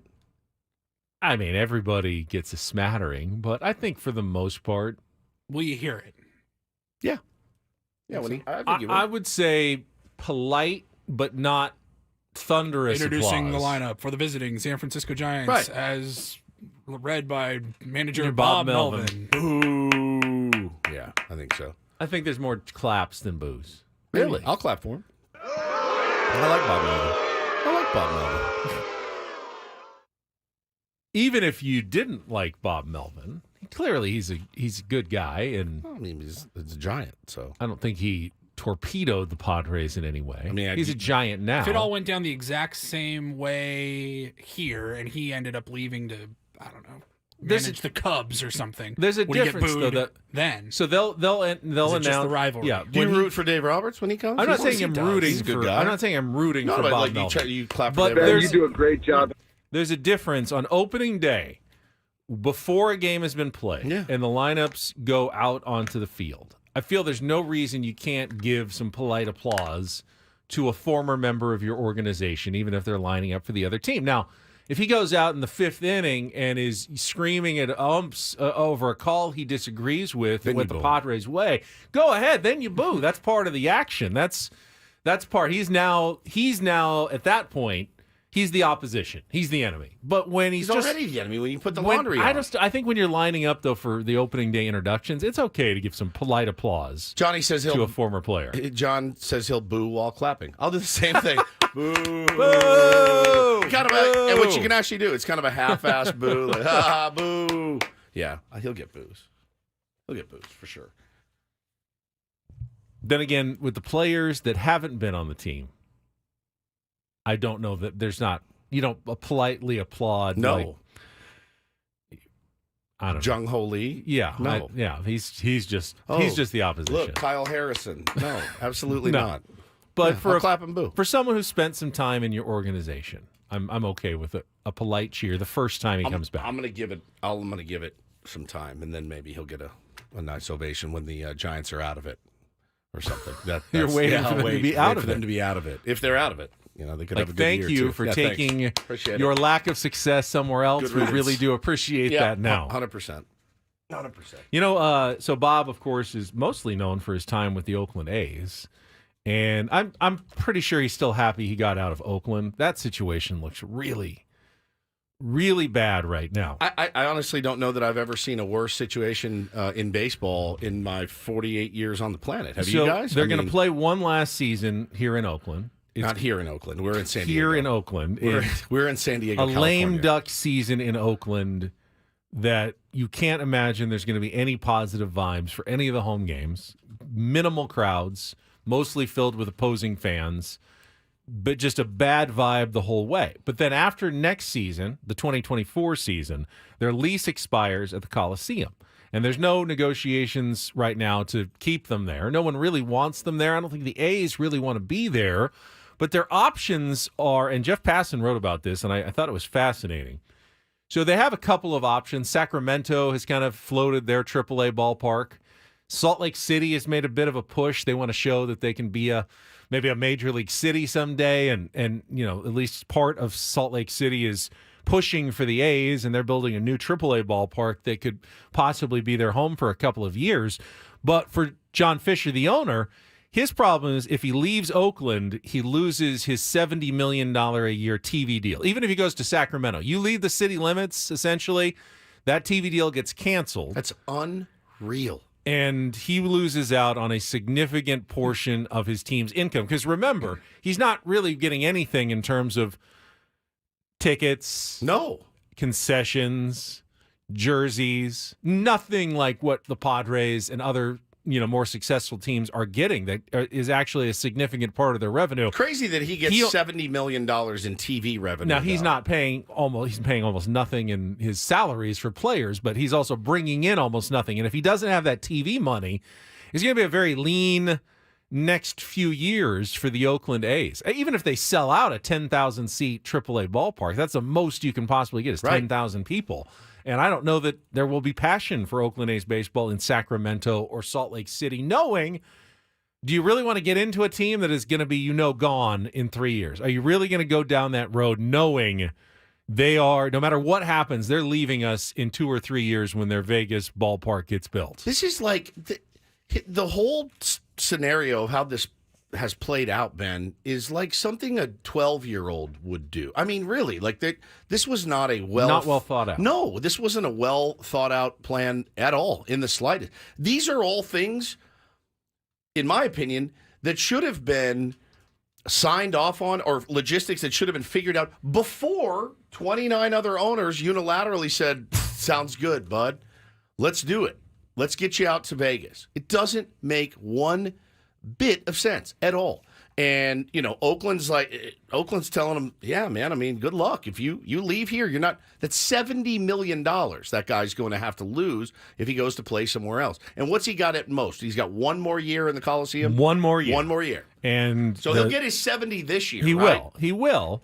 And then even if they moved... Goes right in his pocket. Yeah, even if they moved to Sacramento, which isn't that far away from Oakland, they lose that TV money. Crazy. So, yeah, it's a bad situation. So he has 2 basically limbo years, and that's if everything goes perfectly in Vegas. If everything goes perfectly, they think the stadium can open in 2028. So he has 25, 26, and 27 in limbo. And if there's any delays at all, which is almost inevitable when it comes to we're talking about construction on the Las Vegas Strip, and maybe they get it done, but let's say they have just 1 year of delay, 2029. That's now 4 years of limbo, no TV contract, no fans, no nothing until maybe 2029. How did they let this happen? Rob Manfred.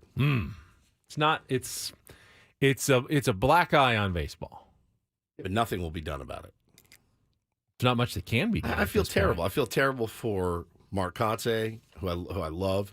I feel terrible for Jessica Kleinschmidt, who is our dear friend that works for the A's.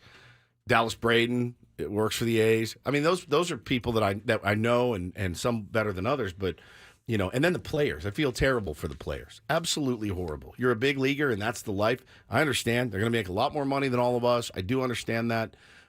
But man.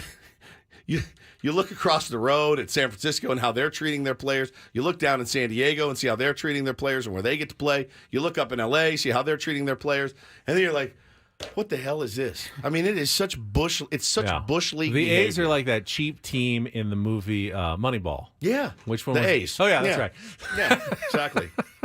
Yeah, sodas are $4 now in the A's clubhouse. So stupid. Well, why does he do that? Well, our GM likes to keep the money on the field. Actually, no. Our owner likes to put the money in his Padres pocket. are taking our heart. The Dodgers are taking our spleen. Right. By the way, that's not even the same owner. No, It's different owner. Totally different owner. Sucks, dude. But same organization, same apparent philosophy. And I can't in good conscience laugh at them and their owner. I will just want the worst for him. You saw what happened. I think A's fans were got a little boon, a little burst of excitement when they saw that private equity group bought the Orioles. They're like, why can't this happen to us? But if you're a private equity group, Ben, and you want to buy a baseball team, who's the last baseball team you want to buy right now with everything hanging in limbo? It's the Oakland Athletics. Soon to be, not soon enough to be the Las Vegas Athletics. So it is a dump. It's a dump. The whole thing sucks. It'll be interesting to see how things change, if they change, when the team finally does move to Vegas. Yeah.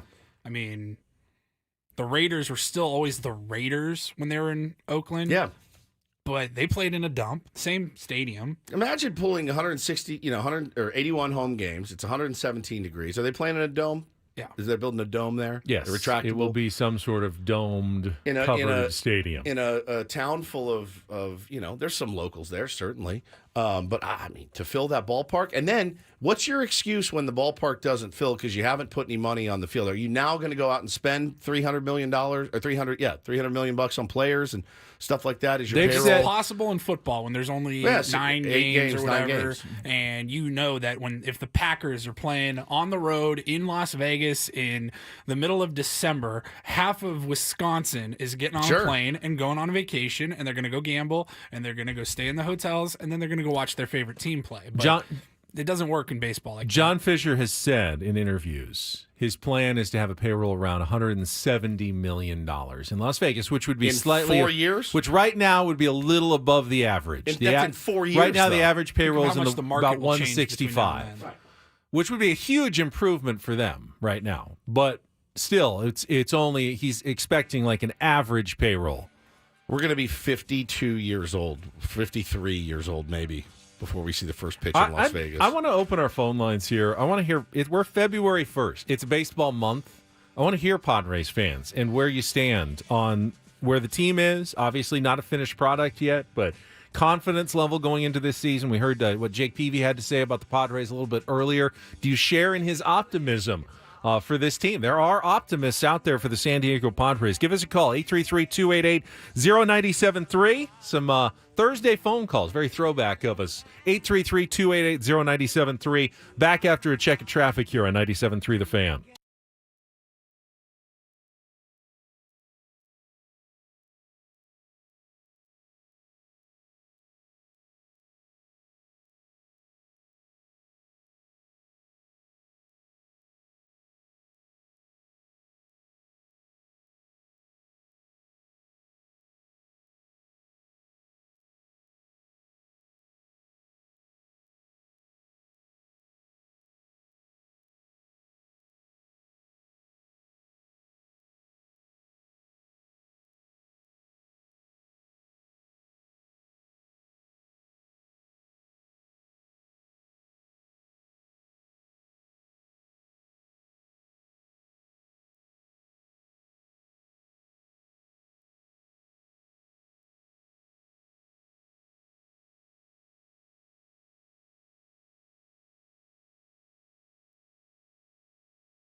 I'm going to go to the phone lines here, 833-288-0973. Padres fans, 97.3 The Fans. You can always jump back to things that you missed on our program by using the Rewind feature on the Odyssey app. Find your show, listen to the most recent episode, or go back. Just go to AUDACY on your app to download and get things started. You can't jump forward into the future. We have not developed that technology yet. No.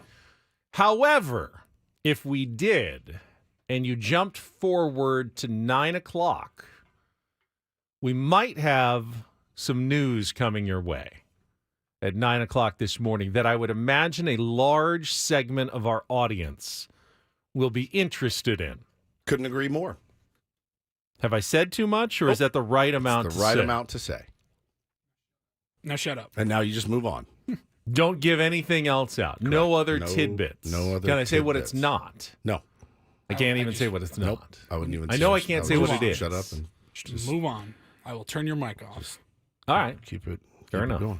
All right, Just hit the phones. let's go out to the phones. 833-288-0973. We're evaluating the Padres as of February 1st. Not the day that you have to be your best. October 1st is a good day to really be at your best. November 1st is fantastic. If you you're can at be your best on November 1st, on you're November feeling 1st, you pretty like good. that. February 1st, not as critical, but February it is 1st, and it is just It is coming dumping down. it's out a there. milepost, Oh, my though, God. for us. And Chris is on the line. Chris, good morning. Welcome to Ben and Woods. Good morning, gentlemen. How are you today? Good, pal. How are you? Awesome. Here's how I'm looking at this season. Last year, and just a little background, I've been a fan since I was 9 years old in 1969. So Love I've been with these boys for 55 years. Last year was about as high an expectation as we could ever get. I mean, we were, all but planning the parade and everything, and, well, basically how'd that work out for us? So Not great. going into this year, I have very low to mediocre expectations, so I'm kind of looking forward to, since we had such high expectations last year and it turned out to be a dumpster fire, maybe this year with no expectations, they'll surprise us. The old under promise and over deliver. I like to do that 100%. I like to do that in my 100%. marriage a lot. I under promise tremendously, and then wife comes home. Oh my God, he did the dishes. What an angel, right? I over deliver. It's always harder to be the favorite too. It's When the the worst. expectations are high, you've only got one direction to go, which is down. That's so, right. But I had off topic a little bit, but I've been wanting to ask this question for a long time, and maybe you guys can't answer it now, but maybe next time AJ or Grouper's on. Ethan Salas is what, 16, 17 now? 17. When somebody like that, and I don't know how many times it's happened, but when they're that young and they're in your system, are his parents with him, or do the Padres assign a guardian? How does that work? question. Who's keeping that kid out of trouble? Good question. That's a good question. I have no earthly idea. I don't know the answer to that either. Like, okay, all right. So we've seen him out at Peoria. When he finishes up practice and the guys get in their car, I mean, he's old enough to drive, so he gets in his car, goes back to his Airbnb or his studio apartment or whatever that they got for him out there. Is he on his own? I would guess Now, that he got there's a a pretty family good member signing probably bonus. with him, but I don't know that for sure. Now, you look at other sports like soccer, and they have these, youth academies yeah. where you go and you live and go to school, and it's essentially like boarding school. Like, if you ever people send their kids to boarding school, and they sign me up. They expect other people to kind of be responsible and make sure that their kids are okay. I'll see you guys at Christmas. I love you. Now, Salas has money. He Sure. was given a nice little signing bonus. $5 million, I So believe. Yeah. he can afford to have his parents living out wherever they want if they wanted to stay in Arizona with him. Like, I wonder if he rooms with guys. Like 3 guys have a house, and they look. They're probably sitting around playing Call of Duty. Let's be honest, and Fortnite and whatnot. I would guess that there's a family member with him. If there's not, I would think that would be something the Padres would keep a very close eye on to make sure someone who has not lived in this country, is being very well tended and monitored as an underage person in the United States. I'm 48, and I could pretty much use a handler on the road as well. So let's be honest there. But yeah, it's a really good question. I never thought about it like that. I actually... It's like, you think about like actors when they're on set when they're 13, 12 years old. Yeah. Yeah, they have to like go to school. Yeah. Their parents are there hanging out. And there are regulations that... huge that control that in terms of how many hours they can work and, what schools they have to do and who has to be there to monitor the child labor law, situation. I don't know in baseball what the differences are there, but it's a good question. Good Chris, question. we'll bring it up. I will ask someone next time we talk to someone in the Padres minor league development system how I could probably ask somebody right now how that works. Yeah, text one of the people because I am now curious about the answer. We may have it an Text answer the guy for you. that's listening right now. By Just texted us. By the time we get back. This guy. I know this guy. And we will continue taking your phone calls, 833-288-0973. One thing I disagree with Chris on, and Chris, thank you for the call. I don't necessarily just setting lower expectations makes me then happier about the team. I mean, I can say, if the Padres win more than 11 games this year, we should be absolutely thrilled. It's not true. I still think they should be a 85 or higher win team that absolutely competes for and likely makes the playoffs. And if they don't, it's a massive I'm not going to be happy. No, I'm going to be really If they go disappointed. 83, hey, they won one more game than last year. Not particularly going to be happy with that. I'm still going to be disappointed. But I do see what he's saying, though. I mean, no one feels like they did going into last season. I won't be as bitterly disappointed as last year, but I'm still going to be disappointed. For sure. It's just doing what you did last year with without Juan Soto is not a win for me. It's not a win for me Hey, either. we lost Juan Soto. We still won 82 games. That's a win. No, it's not. If you didn't make the playoffs, it's not a win at all. Now, if you won 79 games but somehow snuck in the playoffs, win. Yeah, that's a win. Make the playoffs. That's a win. Just make the playoffs. That's all it's about. All right, we'll take a break. More phone calls coming up. Give us a call, 833-288-0973. Ben and Woods talking Padres on San Diego's #1 sports station, 97.3 The Fan.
Did we get an answer on our question yet about how they handle like 16-year-olds in the minor league system, whether they have a guardian or their parents live with them? Or I do remember when the Padres drafted an 18-year-old Matt Bush, and he was on his own in Arizona. It didn't go too well in that first year or so. Said not really. It's always been kind of a weird deal for guys under 18, but they've got staff that keeps tabs on guys. Okay. Not a specific handler for each guy under 18, as they'll have a few each year.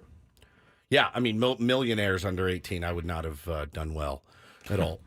I would have made it 3 weeks, max. I think one of the things that they like so much about Ethan Salas is his makeup. Yeah, You know. everyone has said he's an old He's soul not type someone guy. that they feel like is just ready to go completely out of control just because he has some money now in his pocket. Now, you don't know how anyone's going to react. Yeah. And the ages of 16, 17, and 18 can They're be kids, man. turbulent and hormonal. And, I mean, none of us are necessarily at our best when we are 17 years old. So I would imagine it's at least a concern for any baseball organization that has a number of 17-year-olds in their international and minor league system. I think 17-year-old Paul a $5 million signing bonus. It's over, dog. It would have gotten weird. Been down at Bottled Blonde in Scottsdale. Just where's Woodsy? Is it Bottled Blonde again? More bottle service. The thing is, the reason why none of us received $5 million bonuses Because we weren't good at sports.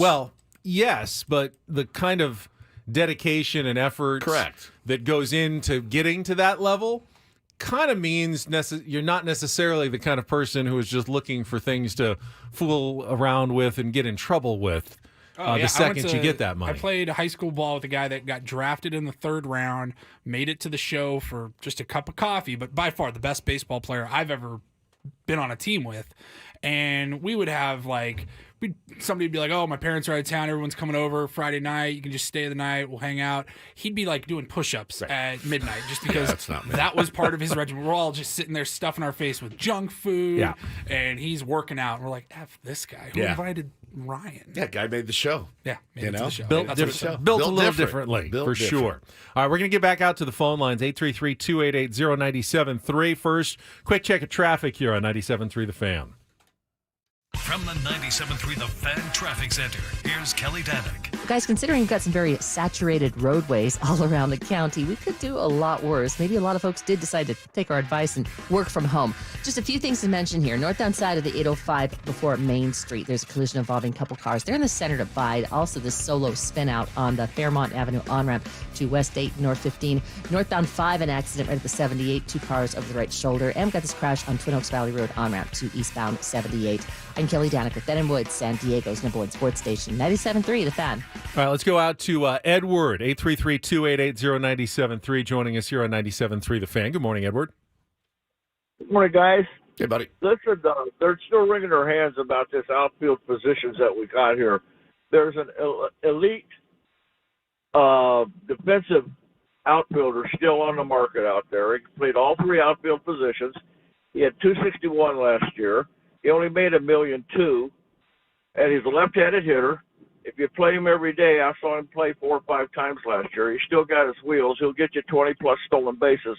But why hasn't anybody given Travis Jankowski a sniff? They have. The Texas Rangers have given him a sniff, and I do believe he is going back to the Texas Rangers if it's not already done. Benny, I think you're right. I think they did re-sign him, yeah. I saw a report that they were interested in bringing him back. I think we missed the boat on that one, Edward. I do. I like where his head's at, I like where your head's at, though. That was a well-prepared call, except for... 5 days ago, guaranteed $1.7 million on a 1-year deal to stay with the Rangers. 5.7 he got. 1.7. Oh, 1.7. Yeah, 1.7. That would have been a no-brainer. But I like where your head's at, man.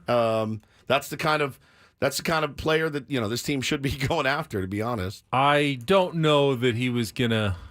I mean, I guess he could have given you 20 stolen bases. You're not going to get any power, which is tough. The Padres are looking for maybe a little pop in a corner outfield spot. He could have played center, obviously, if they needed him to. With our budget and what's left on the market, we're kind of running out of options. Yeah, you get a little picky about, I want power and left-handed. Maybe let's just get a body get first. a couple bodies out there and see what happens.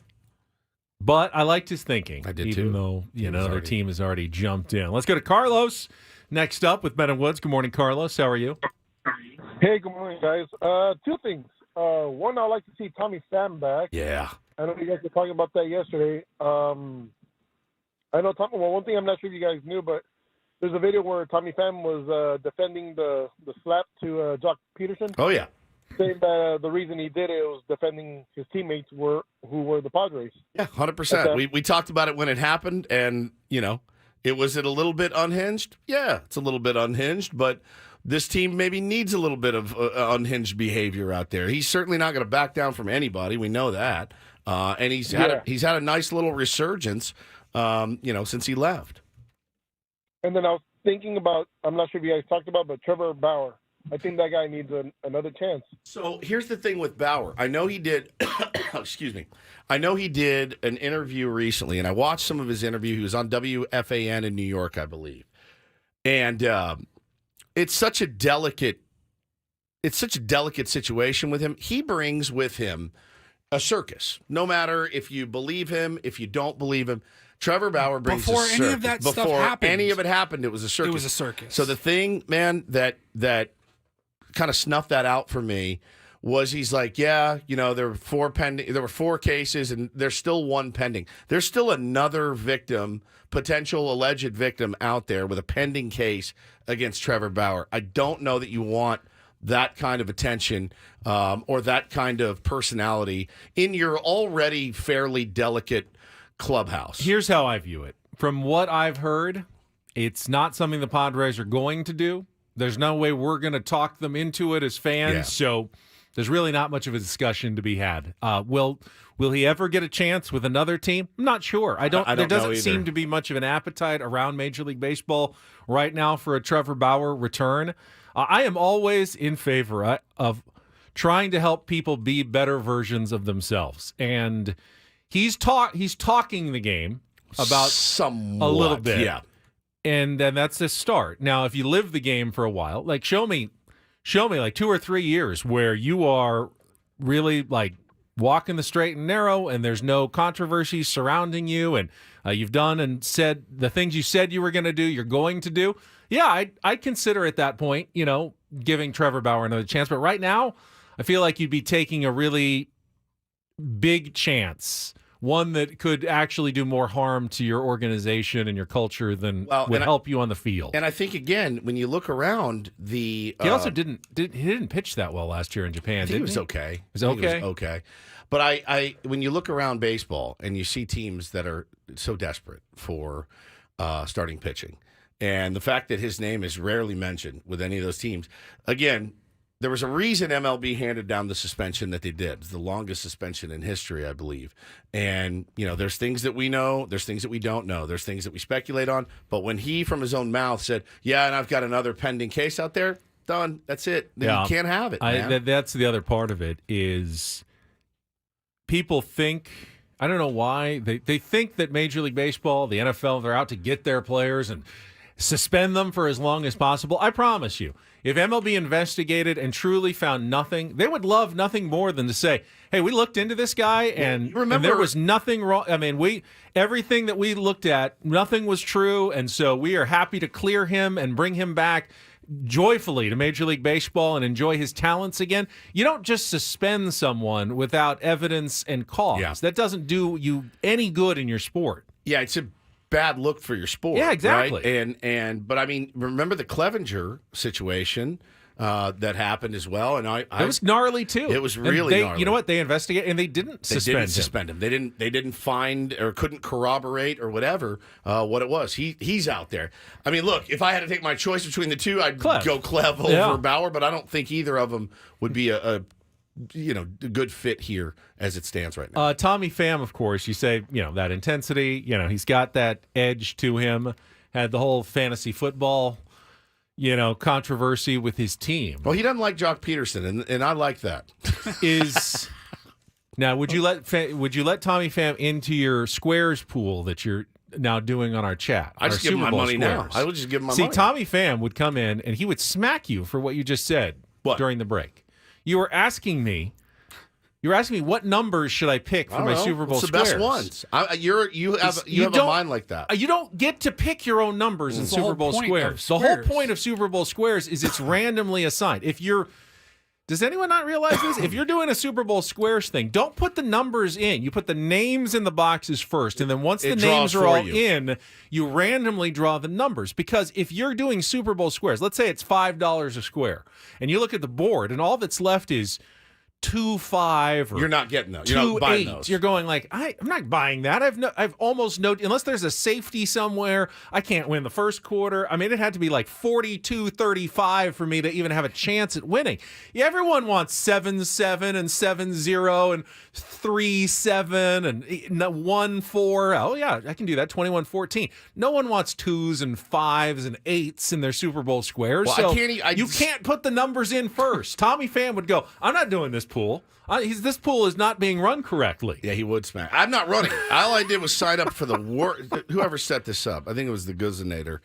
He set up a thing. It's the worst website. I'm a very good fighter. I don't do Muay Thai, Kung Fu, and box for no reason. That's exactly right. I don't know how this website works, and it had everyone. It looked like you were picking your squares, which I was like, well, I'm good. I'm in early. That's you not how don't it's get to supposed pick work. your squares. All right, good. Well, I got assigned some, That's and not how it works. now I can't see them, so I don't know what. Okay, that's good. Well, someone says no, they're numbered 1 to 100, just where you put them in, but that's not your number. Got it. That you get for the end of the quarter or the half or the final score. That's just the random number of the square. The numbers get added later. I mean, I do. That's little kid gambling. I do real gambling. I want 7-0 as my numbers. Of course you do. They get a much better chance at winning when you have good numbers. Okay, let's go to Jamie is next up on Ben and Woods. Good morning. Hey guys, how's it going? Good morning. How are you? Good. As the days go on, getting more and more frustrated. I've been trying to be patient with what we're not doing. I mean, it's February 1. We have no left fielder. We have no center fielder. We don't have a full pitching staff. And then we talk about like we're trying to save money while my tickets have gone for half a season from $3,500 to $8,000. So I just don't understand it. Like, how do we? They had over 3.3 million people in the stands, and you're telling us we don't have money to spend to try to get a winning team here? Yeah, I mean, and again, I don't get it. And it's February. We don't have a left fielder or center. We're talking about Tommy Pham. We wanted that guy out of here. We want to bring him back now. So he wants to beat up Awesome Kim again because you ran into him in the outfield. Like, come on. They're buddies now. By the way. So and Jamie, you can feel however you want, and he's right. He is right. Is it fair? Can we all acknowledge that last season with the payroll they had? From everything I've heard, the Padres lost a good deal of money, even with did they? Even with every ticket sold. Because they didn't make the playoffs. Right? That was part of it, but yeah, they lost a good chunk of money last season. Ben, but here's the thing. Not one fan on the planet should give a rat's ass what their favorite team made or lost. That's not on the fan. Because the fans filled the ballpark. The fans bought the merch. They're buying the bricks. They're doing everything they're supposed to do.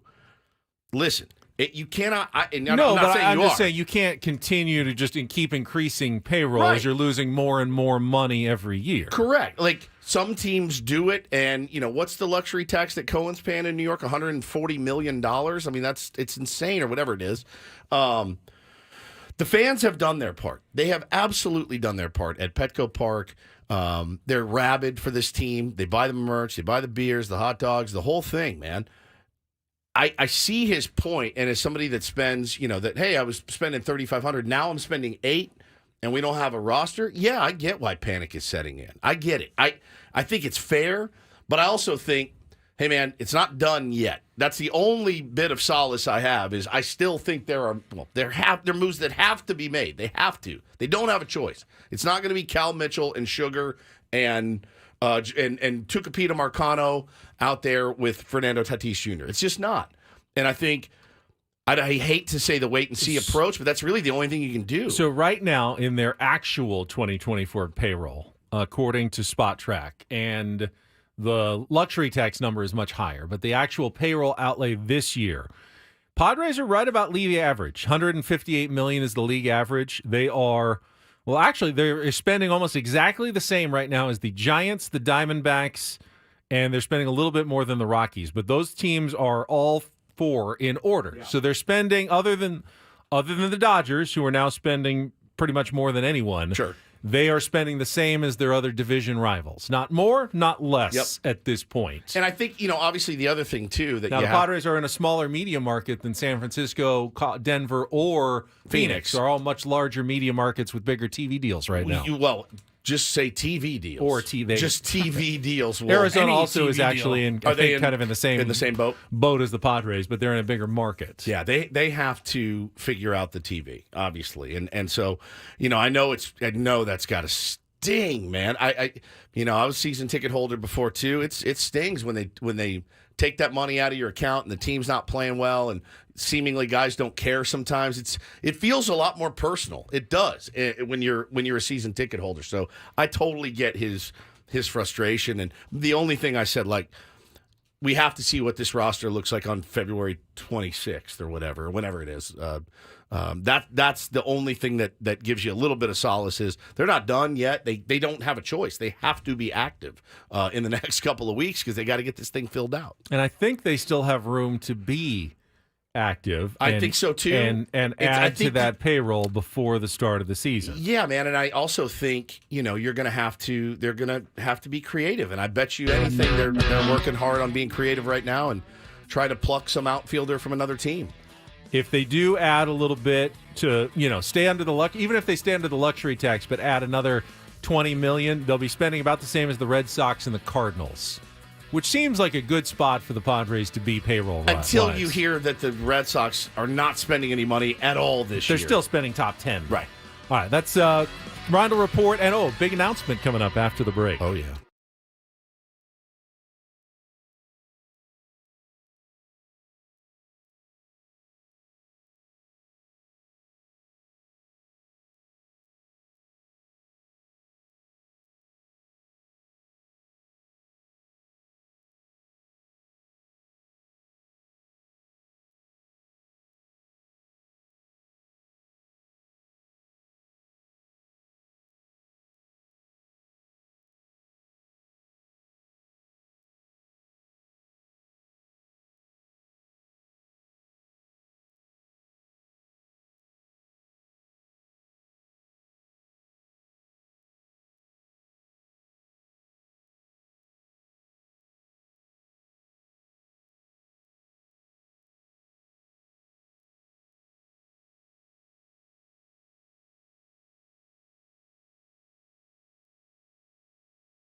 saw the saddest tweet maybe I've ever seen the other day. Did you see the tweet from Brian Wilson? Oh, no. The great Brian Wilson lost his wife, Melinda. Been married for 40 some odd years. She helped get him back to, living again and making music again. And his tweet, Ben, ripped my soul out. She was my everything, my light. We're broken. The kids and I are crying. I'm like, oh my God. So warmest thoughts out to one of the best musical geniuses that's ever touched the earth is Brian Wilson and the Beach Boys. But shout out to his family. No, not really. He's not dead. She did. Her family. Yeah. That's his family. I guess shout out to his family. too. Fair enough. Yeah. It plays. Shout out to his family. Yeah. Thank you, Paulie. All right. Final hour. Don't forget you're listening for our sounder to win the Aztecs tickets against Utah State. If you don't know what it is, you'll know it when you hear it. That's true. That is, even if you weren't listening earlier in the show, you should be fairly obvious what you hear, when to call. 833-288-0973. Aztecs playing Utah State Saturday at Viejas Arena. Chance to get right back into the conference race after New Mexico lost at home to Boise. It's now Utah State, Boise at the top, followed by San Diego State, New Mexico, Colorado State, Nevada, a bunch of teams right back there in the Mountain West. So we'll have those tickets to give away. Paulie's going to have some headlines. It's going to be coming a up. Commercial break, those tickets. Like right before a break? During a break? Oh, it could be during the break. Oh, that is tough. Gonna make that it is work tough. for him. You got to listen the whole time through. You're vamping right now, aren't you? I am vamping a little bit because I can't say anything yet. But I'll say something as soon as I am allowed to say something. But I can't say anything yet, so I'm just kind of vamping a little bit at the moment, which is not my favorite thing to do. Because you like to let me twist in the wind as I'm vamping. Watching you vamp. But then I'll start talking about things that you have no interest in me talking about. Correct, and then I'll cut you off. The first round of the AT&T Pebble Beach National Pro-Am starting today. Some pretty... Oh, I saw the coolest video. So, they're playing at Pebble Beach this week. Here he goes. And like here, the I didn't do it. The weather is They did it. The weather is nasty. The wind is like blowing. So the famous hole at Pebble Beach, the par 3, 100 yards downhill. It's like one of the shortest holes in professional golf. If it's a calm day, these guys are hitting like half sand wedges. Yes. So Tony Finau is playing a practice round, and the wind is just gusting so hard. He pulls out his driver. He hits that thing about 350. He has the swing speed, so he hit 170-something mile-an-hour swing speed, hits a big fade right into the wind. The thing ends up right on the back fringe. 100 yards, driver. That is incredible that you could even actually hit a ball like that and win like that. But they could be facing some nasty weather this week at the Pebble Beach Pro-Am if they can even get it in with one of the second elevated tournament of the year for the PGA Tour. Ben's not teasing you guys right now. We literally can't say anything until we can. Sorry. He's not trying to string you along. Until we can. And then once we can say it. But we can't yet. So I can continue to vamp. Had a big announcement yesterday about the New Zealand All Blacks coming to San Diego this July. In fact, it's on your birthday, right? July 19th? July 19th. They're going to be playing on your birthday against Fiji, two of the top rugby teams in the world. Now, you know why one of the reasons why the All Blacks are so famous is they're the team that performs the traditional Maori haka dance. The haka dance. Prior to every single match. It's part of their cultural tradition and part of the tradition of their national team if you haven't seen it, I think most people have, but it's a very coordinated dance routine involving, steps and maneuvers. And, they have to practice that, I would imagine, quite a bit to get it down, to make sure it looks good before every single match. And it's just part of the culture of their club. Would you want to ever see like a pro team, like if the Padres had like a dance routine they did before every game? Don't we do that already? Would that be good? Would that be a good thing? An added bonus to your entertainment? I like entertainment. I also like wins. I just, give me the wins. Now, they get a lot of wins, too. They're one of the top rugby teams in the world. I think they're ranked 3rd in the world right now. The added time that they use scripting their, working on their dance doesn't seem to hurt them. I was thinking about that going to that game. It is on my birthday. What day of the week Friday. is it on? It's on a Friday. Friday, Right, 7:30, Snapdragon Stadium. Be pretty solid to see that. I mean, you're talking about seeing the highest level, the highest of rugby. level of the best. Of the there's best. a lot of rugby fans in San Diego. There we go. Did you get it? I got it. I have not gotten it yet. It's on the Twitter. Kick off the 20th anniversary of Petco Park with the San Diego Padres at FanFest. It is happening. Learn more about our opening week events and how to secure tickets below. So you clicked on the link here, Benny. FanFest will be Sunday, March 24th from 12:30 to 5:30 p.m. Learn more about the day's events and how to secure free tickets required for admission. That's the thing that they do. All right, you so got to get your tickets. Let's go piece by piece here. Sunday, the 24th. Write it down on All your right, so calendar. this will be after they go to Korea. They'll have already played 2 games. Yeah. They will come back 2-0. and they will have their fan fest on that Sunday, March 24th from 12:30 to 5:30 at Petco Park. Correct. And there'll be player photo and autographs, Yeah. celebrity softball game, brand new Gallagher Square opening. That's kind of a big deal. Here's the names, guys that you may know and love. Scheduled appearances by Manny Machado, Fernando Tatis Jr., Xander Bogaerts, Joe Musgrove, Yu Darvish, Mike Schilt, and more. Padres members receive early entry at noon. It's going to have the opportunity to see the Gallagher Square, take photos, receive autographs, watch the inaugural celebrity alumni softball game. Alumni Trevor Hoffman and Tony Gwynn Jr. against each other as opposing managers. That's fun. Featuring notable Padres fans who are NFL, Olympic, NWSL, WNBA, UFC, collegiate, and entertainment legends. Hacksaw will be there. Yeah, he's a legend. I just wanted to announce that I've given it great thought. The celebrity alumni game, and I have decided that I am not going to be participating this year, mostly because I was not invited. So, but I just wanted to let everybody know that It I'm says not. legends. Now, I've been told that you're a legend on this show, but me and Paulie are not because we weren't born here. Entertainment legend. Right, entertainment well, legend. I mean, one of us might qualify. So they didn't ask you? I have not been asked. All right. So I'm not going to play. I don't think you'll play. So that's one of the new things. Some of the things that you're used to, the garage sale for the Padres Foundation will be back as well. The autograph sessions you mentioned. One new thing that I am excited about.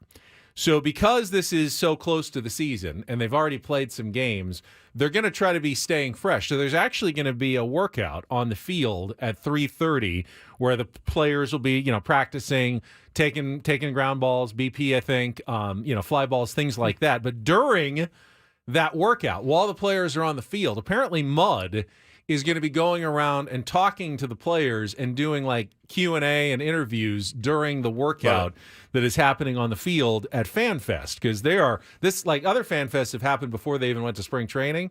This is actually like they're in the season at this point. They've already played 2 games. They got the opener coming up in 4 days after this, so they'll be more in like game ready mode to be ready out there and preparing for their next game of the season. Well, and this is really cool. During the workouts, again, 2 to 3:30 p.m. on that Sunday at FanFest, they're doing the Golden Ball promotion. So they're going to have batting practice, and all the Padres will be hitting and launching balls into the stands. And if you get a ball that has like gold stitching on it, you take that baseball to the team store and you can redeem it for a Padres replica jersey of your choice, it says. Oh, nice. I love that. I love that too. So there'll be a few scrambles for home runs and long foul balls. Now, usually they have the batting practice. They've got the net up, so probably not going to be a lot of foul balls. It's going to be the ones that are out. Yeah, I wouldn't generally sit behind home plate for I those. wouldn't sit behind home plate. It's batting practice. Sit out in the outfield, deep down the lines.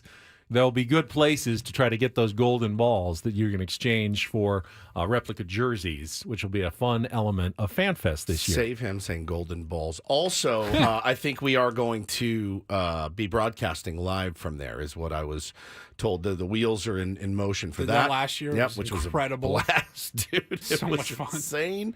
So, you'll be able to come out and see your favorite fan hosts. One thing that I did not see mentioned is the Padres have previously announced that they were going to hold a celebration of life for Peter Seidler that same weekend at Petco Park, the weekend of March 22nd, 23rd, 24th. Maybe all the details haven't been I ironed doubt out yet. that's something that they would do at FanFest. So I don't think so. My guess would be then it'll probably be one of the previous days after they get back. but before FanFest, maybe on that Saturday. We have not received any details, but I know people have been curious about that. That was not included in this announcement, but I do believe they're still working on the details for that celebration of life for Peter Seidler. But FanFest will be Sunday, March 24th. And then we got more coming out that week. Monday the 25th at 6:40 p.m. playing the Mariners in the exhibition game, and then they also play Tuesday the day game at 1:10. And in honor of the 20th anniversary of Petco Park, it says tickets for each game will be $20 for adults, $10 for kids 14 and under. And those go on sale Tuesday, February 13th. Season ticket members get pre-sale access before that, but $20 if you want to go watch Monday or Tuesday against the Mariners. So we got FanFest. We'll be broadcasting there on Sunday. Exhibition games at Petco Park Monday and Tuesday, and then opening day on Thursday, baby. It's opening day on Thursday. We'll be broadcasting live fun, somewhere downtown. week. Yeah, it's going to be a really fun week. And as far as the Peter Seidler thing goes, don't worry. I'm not worried. Not you. Okay. They haven't forgotten. They're not going to forget. They're not. It will be spectacular, and it will be poignant, and it will be beautiful. It will happen. That's one thing I can tell you. Rest assured, Padres fans, if you want to pay your respects to Peter Seidler, you are going to get that opportunity to do so. And as for those two games, I think that's a great idea, doing the affordable tickets. Obviously, they're exhibition games, and because the Padres will have just played a couple of games and have another game, my guess would be that the starters will get no more than like an at-bat or two over one of those 2 days, because they're not going to want to. They'll just be back from Korea, and they're going to want to be careful with those guys. So it'll probably be a chance to see some of the Darvish or Musgrove. Yeah, you'll get to see some of the younger guys, and maybe they'll bring up some of the prospects. Maybe even like an Ethan Salas will get a chance to play in one of those games at Petco Park, because I would imagine it'll be more of a showcase for the minor league guys who will be getting ready for their season, which won't have started yet. The major league guys, though, 2 games in, will probably not have a lot of opportunities in those games. You don't want them to get hurt either at that close to the season. The new Gallagher Square. The renderings look incredible. I've seen some videos from moving the statue, moving Tony Gwynn statue over was just moved this week. It's like elevated now. Looking at Trevor Hoffman's statue, which I think is cool. I guess they got a new video board at the Saquon stage. They'll do the Q&A that they did last year, and I'm excited, man. Here's what I want to know. So we remember FanFest last year. Was nuts. It's chaos. It was crazy with the anticipation of that season, with the hype, with PSA, the signings. PSA already for this year's FanFest. Don't go expecting to get every player's autograph and a photo with every player. You might get one if you're lucky. If it's anything like last year, the lines were several hours long. Get you a Jesse Agler autograph, because I saw he was signing autographs last year. I think it clearly will be fun, and the Padres seem like they're putting together a really good plan for this. But I've got to imagine the atmosphere is going to be somewhat dependent. If the Padres go to Korea and they win both games against the Dodgers, or even if they split, it doesn't matter. If they get bodied in both games, it's gonna. I think it might matter a little bit. I don't think it if matters if they get bodied in both games by the Dodgers. Remember that season when they didn't score in the first series against the Dodgers? I think the transactions that AJ Preller makes between now and that'll those make a Korea difference. games, that's gonna have more of an impact. But even if he does nothing, if they win those 2 games, everybody's back all in, which it makes no sense. Everybody that was going to go to FanFest is going to go. Everybody that was going to skip FanFest is going to skip still. If they go and body the Dodgers for 2 games, it's going to make a difference. Nobody's going to say, well, yeah, I'm going to go out and see the boys. Yeah, and they home. might. I think there might be a few people who will be like, "What? Oh, really? They beat okay, I'm going to head out there." By that logic, then it's like you have to win every single game to be all in on the team. I'm not saying sports fans aren't logical. No. There's no logic that goes into this. Of course, it doesn't matter how they do in the first 2 games.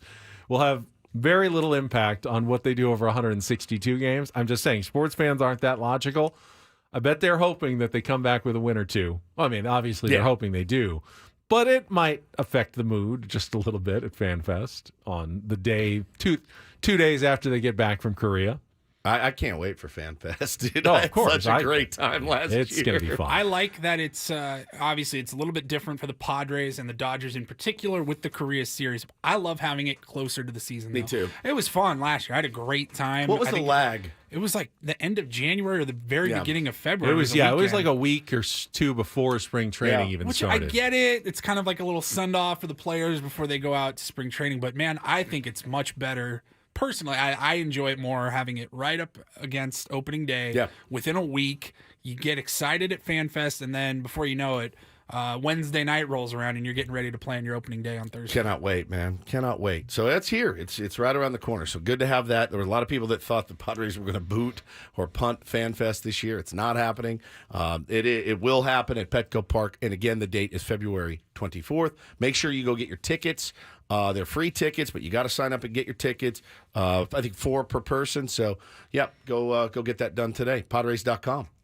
All right, this hour of Ben and Woods is brought to you by the Farmer's Dog. We still have a Reindl Report coming up. Still going to give away those Aztecs tickets. Be listening carefully. Do not go away. It's Ben and Woods back after a check of traffic here on 97.3 The Fan.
Who's this song by? Stone Temple Pilots. It's not new. No, it's old. Fairly old. It's great. Picture of a photograph is a very social media thing nowadays. Yeah, I got a picture of a photograph. Yeah, you're going to post this picture of a photograph on my Instagram feed. Are you vamping again? I'm not vamping anymore. Now I'm just actually riffing and observing. Like a great jazz musician that you are. I hear something, I react to it. That's what I do. That's what I do.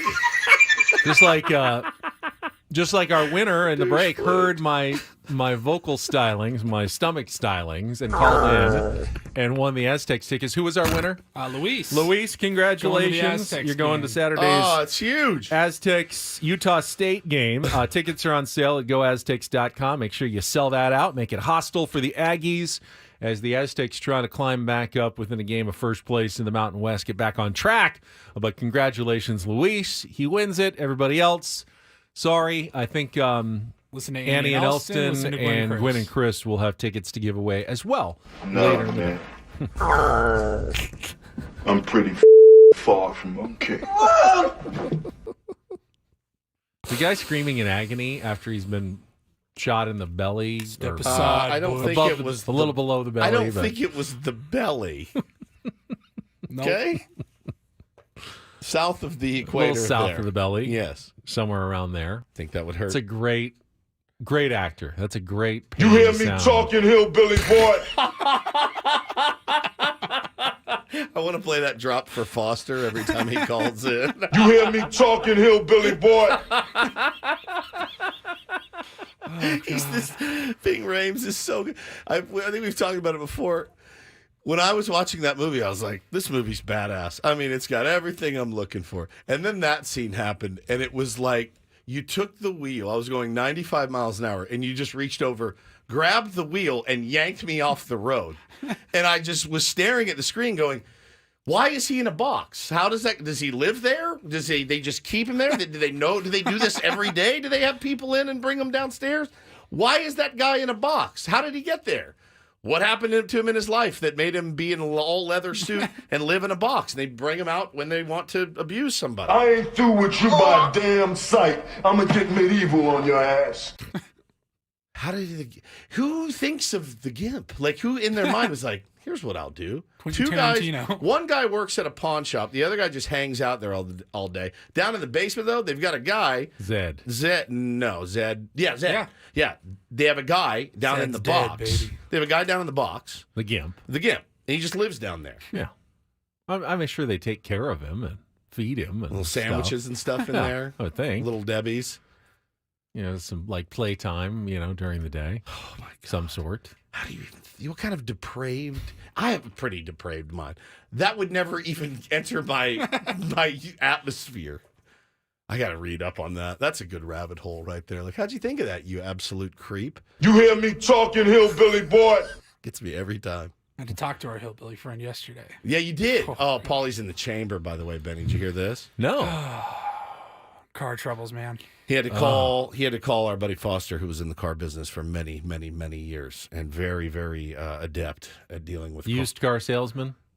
No, he ran a dealership. Okay, just checking. My check engine light came on the other day, so I made an But yes, appointment. also that too. He feels like he could sell me a used car. Oh, he could. I've met Foster. That's why I thought of it. It's a skill. It's a mouth. skill set. My check engine light came on, and I wasn't super worried about it because the car was driving totally fine. I thought, I don't know, maybe it's telling me I know I'm a little overdue for an oil change. I don't know if Go to SoCalOilChange.com. That's SoCalOilChange.com at Valvoline Instant Oil Change. Thank You don't you even very have to get much. out of your 15 car. minutes. You sit right in your car. Paulie. Anyways, the fine mechanics gave me a call yesterday afternoon, let me know that they had done their inspection, and it was probably, the estimate was probably more than the car is worth, which is unbelievable. Failing catalytic converter. So what does that mean? Made up. You can't just make up car parts. You're not going to pass your smog test now if your catalytic converter is not working. Well, I don't know that it's going to matter. I don't think this car is going to make it till its next smog test. Can we say the number that they gave you? Yeah. Yeah, 2,500. It's the only number they know.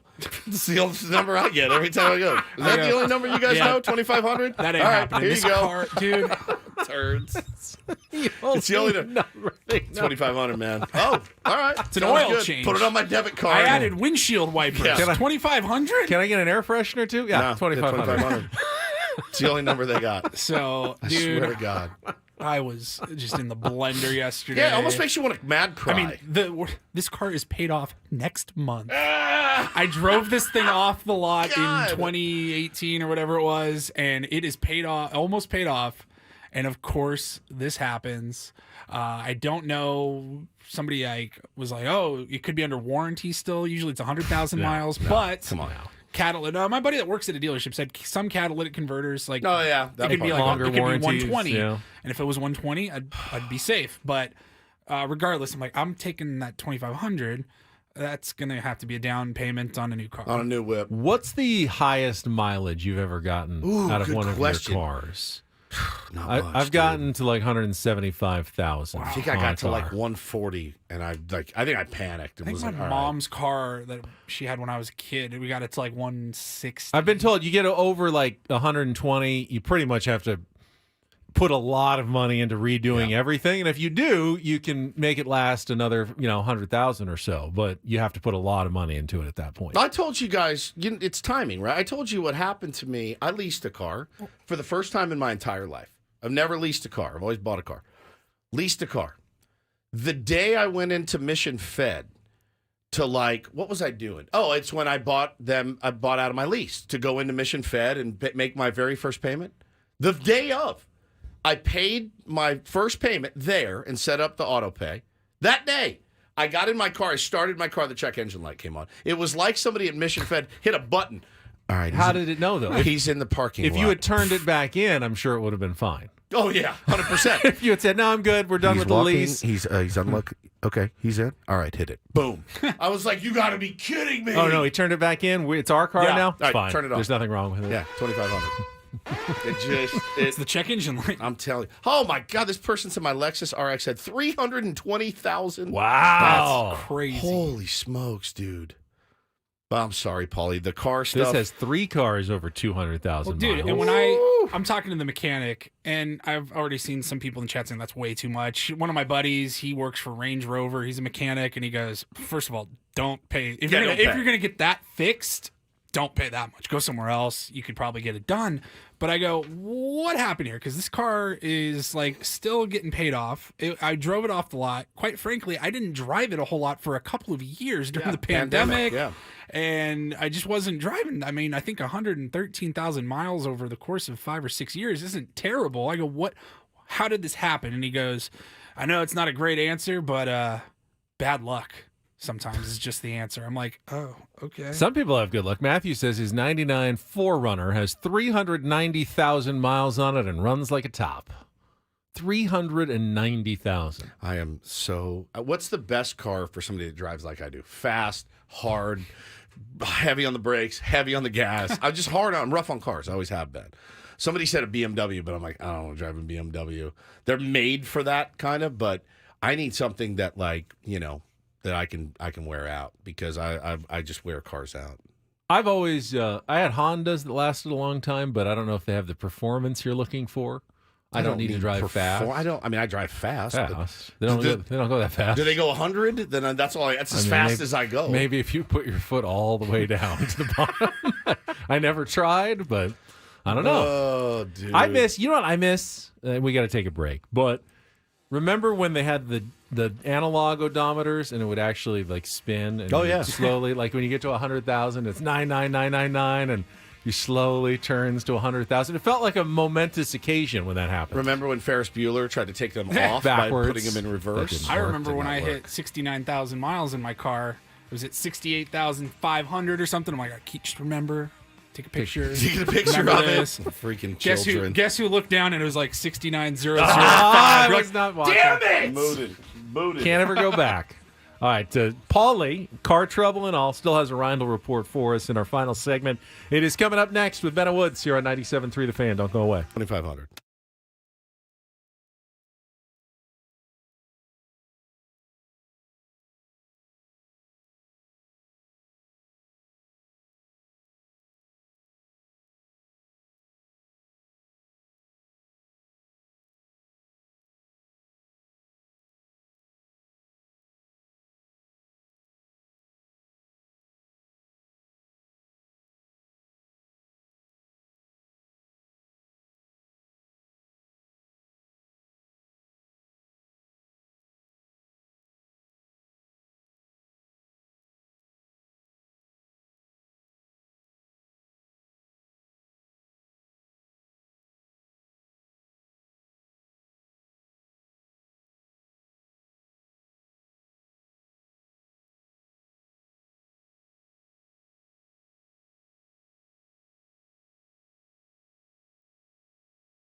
Welcome back. We are Tom and Ray, the car guys on NPR, taking your mileage questions here.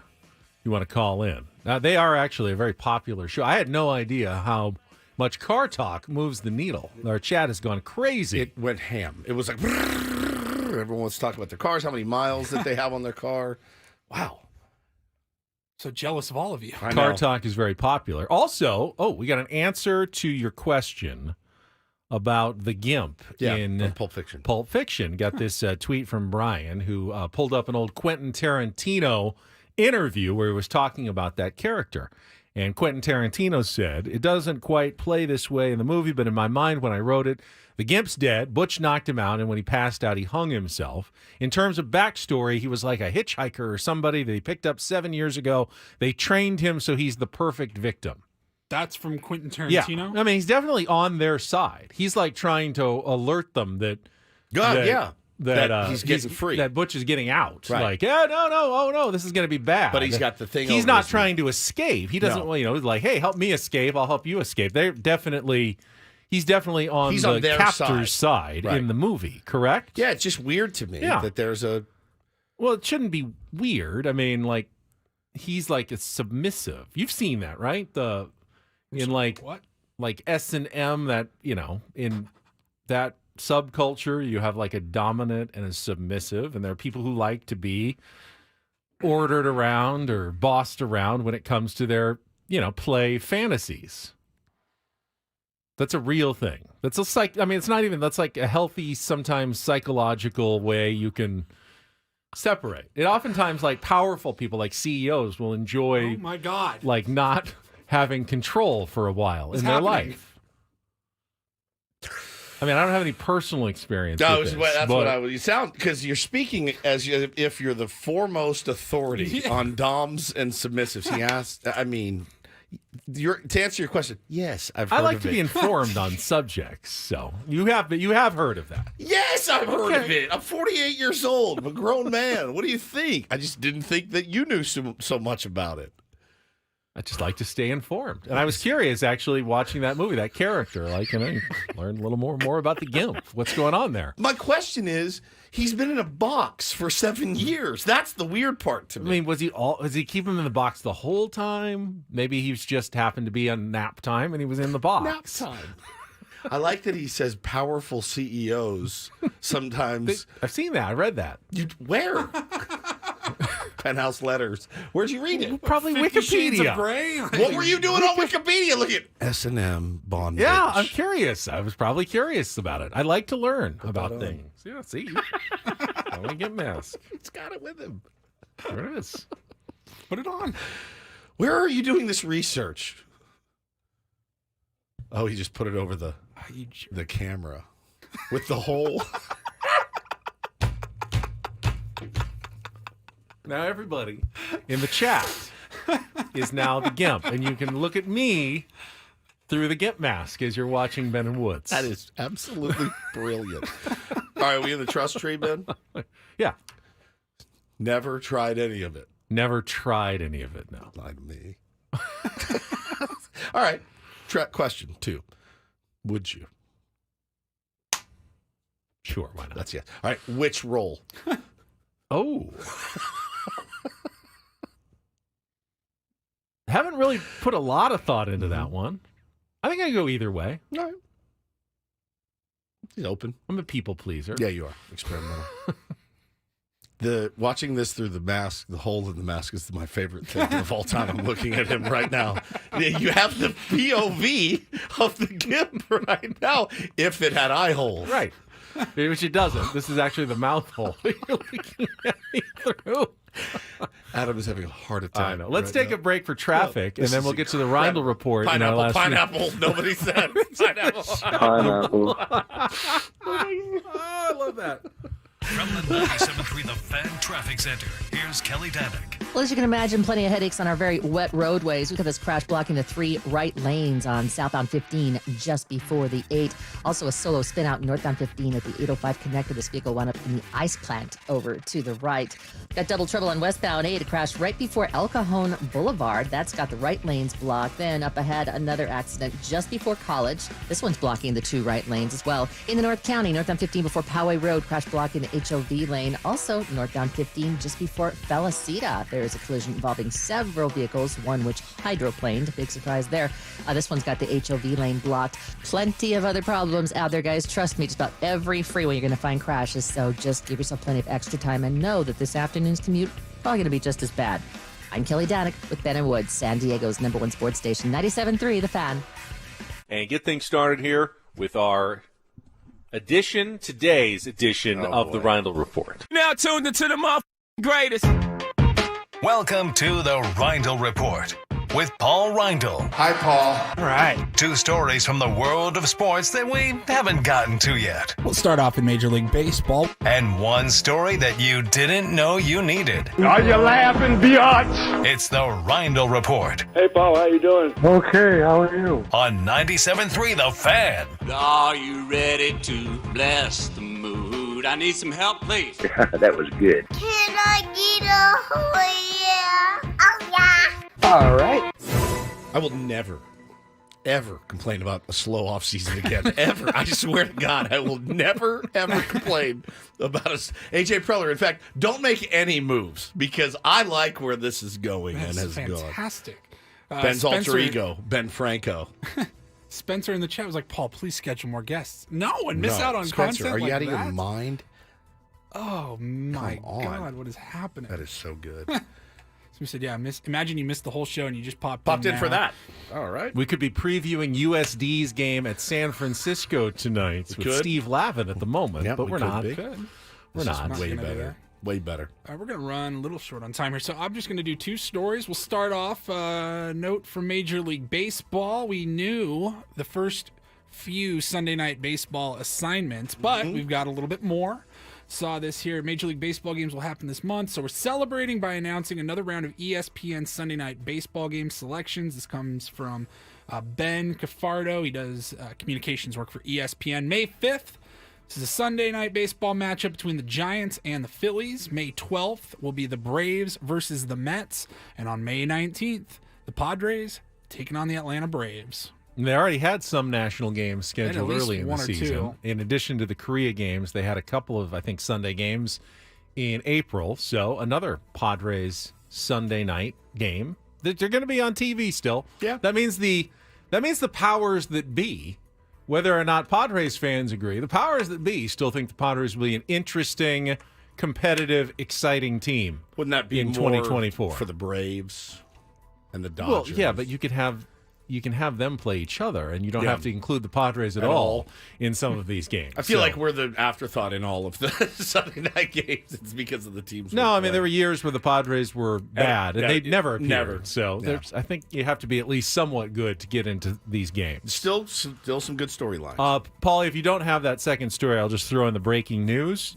Woods, you were right. Commanders hiring Dan Quinn as their new head coach. As I speculated. Filling the last vacancy. So you got that good insight from Woodsy, who NFL speculated insider earlier today. Now Adam Schefter is confirming the Woodsy report from this morning that he was hearing rumblings about Dan Quinn. It's wild I don't get more credit for being the new coach news of the Washington Commanders. No one on the West Coast really is dialed in with more Commanders news than you are. I mean, just NFL in general. Yeah. Yeah, sports in general. Yeah. I bet Commanders fans very excited now today. I bet they're so bummed. They're like, oh, God, all right. Wait, the Chargers got a Harbaugh? Yeah. We're getting Dan Quinn? God, retread of retreads. Man. God, it's got to be a tough life to be a Commanders It really has. I mean, I Those do poor feel. people. Finally, we got rid of our owner. Things are looking up. Here's Dan Quinn. Come in from a long hot day. Even if we get to a Super Bowl, he's going to blow it. You come in from a long hot day, and your wife just hands you a glass of warm milk. That's what it feels like for a Commanders fan. Yeah, all right. Okay, and then finally, my last story here. There is a guy, 37-year-old man named Sean Gee, and he wanted to climb Mount Everest, but he deemed that it was too expensive to make that trip and make that work for him. So he climbed the equivalent of Mount Everest on his stairs at home. Adam Jones, are you listening out there? Oh, that guy. It took him We gotta less have him than a on day. soon. Okay, hold on. Took him less than a day. Really? He did the equivalent of Mount Everest Mount on Everest. his basement stairs, right? Just climbing up one, so it's a double flight here. Oh, there he goes. Up one, up the other, and then he goes back down. He was doesn't just going subtract when he goes down. He just Your adds when he standard goes household up. staircase, Yeah. All right, basement so to top floor, whatever. it's He probably was just doing that over and over and over and over again. You can see his wife there in the background. I bet she's like, what are you doing? You moron. Please stop. He was trying to get Guinness World Records to name him the first person to ascend and descend the height of Mount How Everest. many times do you in think he 24 had to go hours. up and down to get there? I'm trying to do math in my head, I see if have I no can figure idea, it out. man. I'm guessing about 1,800 times. More than that. Paulie, do you have the number? All it says here is that it was the equivalent of 3,277 floors. The equivalent of over 32 Empire State Buildings. Yep. Holy God. And he did it all in 22 hours and 57 minutes. Straight, right? He just Yeah. did it. He raised $400 for suicide prevention. I feel like for that should have been like $40,000. I would like to donate because that's not enough money for that very noble cause. He already holds the record for the longest time playing an arcade dance game. This guy he's addicted to What's that game called? Guinness World Records. Dance. Paulie? Dance. What's the dance Fever game or that you something? play? You know, the one where you have to do the steps. There's a DDR, Dance Dance Revolution. Dance Revolution. somebody That's already what said it's that. called. I was like, are you tricking me? No, I didn't hear Yeah, you say Dance the name Dance again. Revolution. That's what it's called. Okay. Yes. So he's doing it for the clicks and he likes the breaking attention records. here. Yeah. I told you remember we talked about world records before. Remember the one I wanted to break when I was a kid? Oh, you did. What was it? Pogo stick. You've never seen a better pogo sticker than your old pal Woods when I was a kid. Boing, boing, boing, boing. 1 foot, other foot, both feet off. I really enjoyed it, and I should have stuck with it. But if you put me on one now, I could go up and down stairs. I was like really good. Bouncing a golf ball on the end of the club. I can't do it more than twice. I've gotten to 6 before. I think I'm short of the world record. Yeah. I'm always amazed. Like Tiger and Phil, they can stop And it, have a start it conversation. again, turn Yeah. it around, behind their back, everything. How do they do that? It's so hard. I love the You world. pick it up right off the ground. Like, that's no way to pick that up. Bo got for Christmas one of those Guinness Book of World. It's all updated now. It's different. It's longer and wider. Oh, I had that book, though, when than I the was a one. kid. Yeah. But like, I still think we could do the record for the two fat guys on the motorcycle. I still have always just been fascinated with those brothers. That particular picture. That is particular just- picture lays me out. The fingernails. Ugh. Try the fingernails. I mean, we already set a world record for sports talk radio consecutive days Without without, a guest. Yeah. at 7. Yeah, So, you're right. that was just this last month. Yeah. What else can we do? Nobody could break that. I don't think it's breakable. I don't think that it's is one of breakable. the most. That's like Not in Cy this town. Young. Not in this That's town. Joe There's no way. DiMaggio. Even in New York, the guys in New York are like, "You guys are crazy. You're out of your minds." Yeah, there's no way. Man, that's crazy. And Adam Jones had tweeted the other day about somebody invited him to go climb Everest, and it made me nervous for him. I love Adam Jones. I love him, and he's got a family. And I'm like, bro, no, that's I was trying to warn him against that's it. no joke, dude. I was kind of joking. I said, I know a guy did it 3 times and he only died the 3rd time. But Right. people do die All the time climbing Mount Everest. I feel like it's 50% of the people die. It's not quite that much, That's how I but it's feel. high enough to make you pause. I mean, once you're really on your bucket list, it's not something to take lightly. My wife climbed Mount Whitney and said she almost died. I mean, she's like, this was excruciating. Speaking of guests, we do have guests coming up tomorrow, Paulie. Yes, we have a member of the San Diego Seals. Trevor Baptiste. Oh, right. That's the The name. greatest face-off guy in indoor lacrosse history. Ever. And then can we tease next week's guest We got yet? some or no? Padres guests next week. Yeah. Absolutely. Look forward to that, Greg. So, but we have one more show this week. It's tomorrow. We'll talk to you then at 6 a.m. For Paulie, for Woods, I'm Ben. Annie and Elston coming up next. Have a great rest of your Thursday, everybody. From all of us here at San Diego's #1 sports station, 97.3 The Fan. Get back.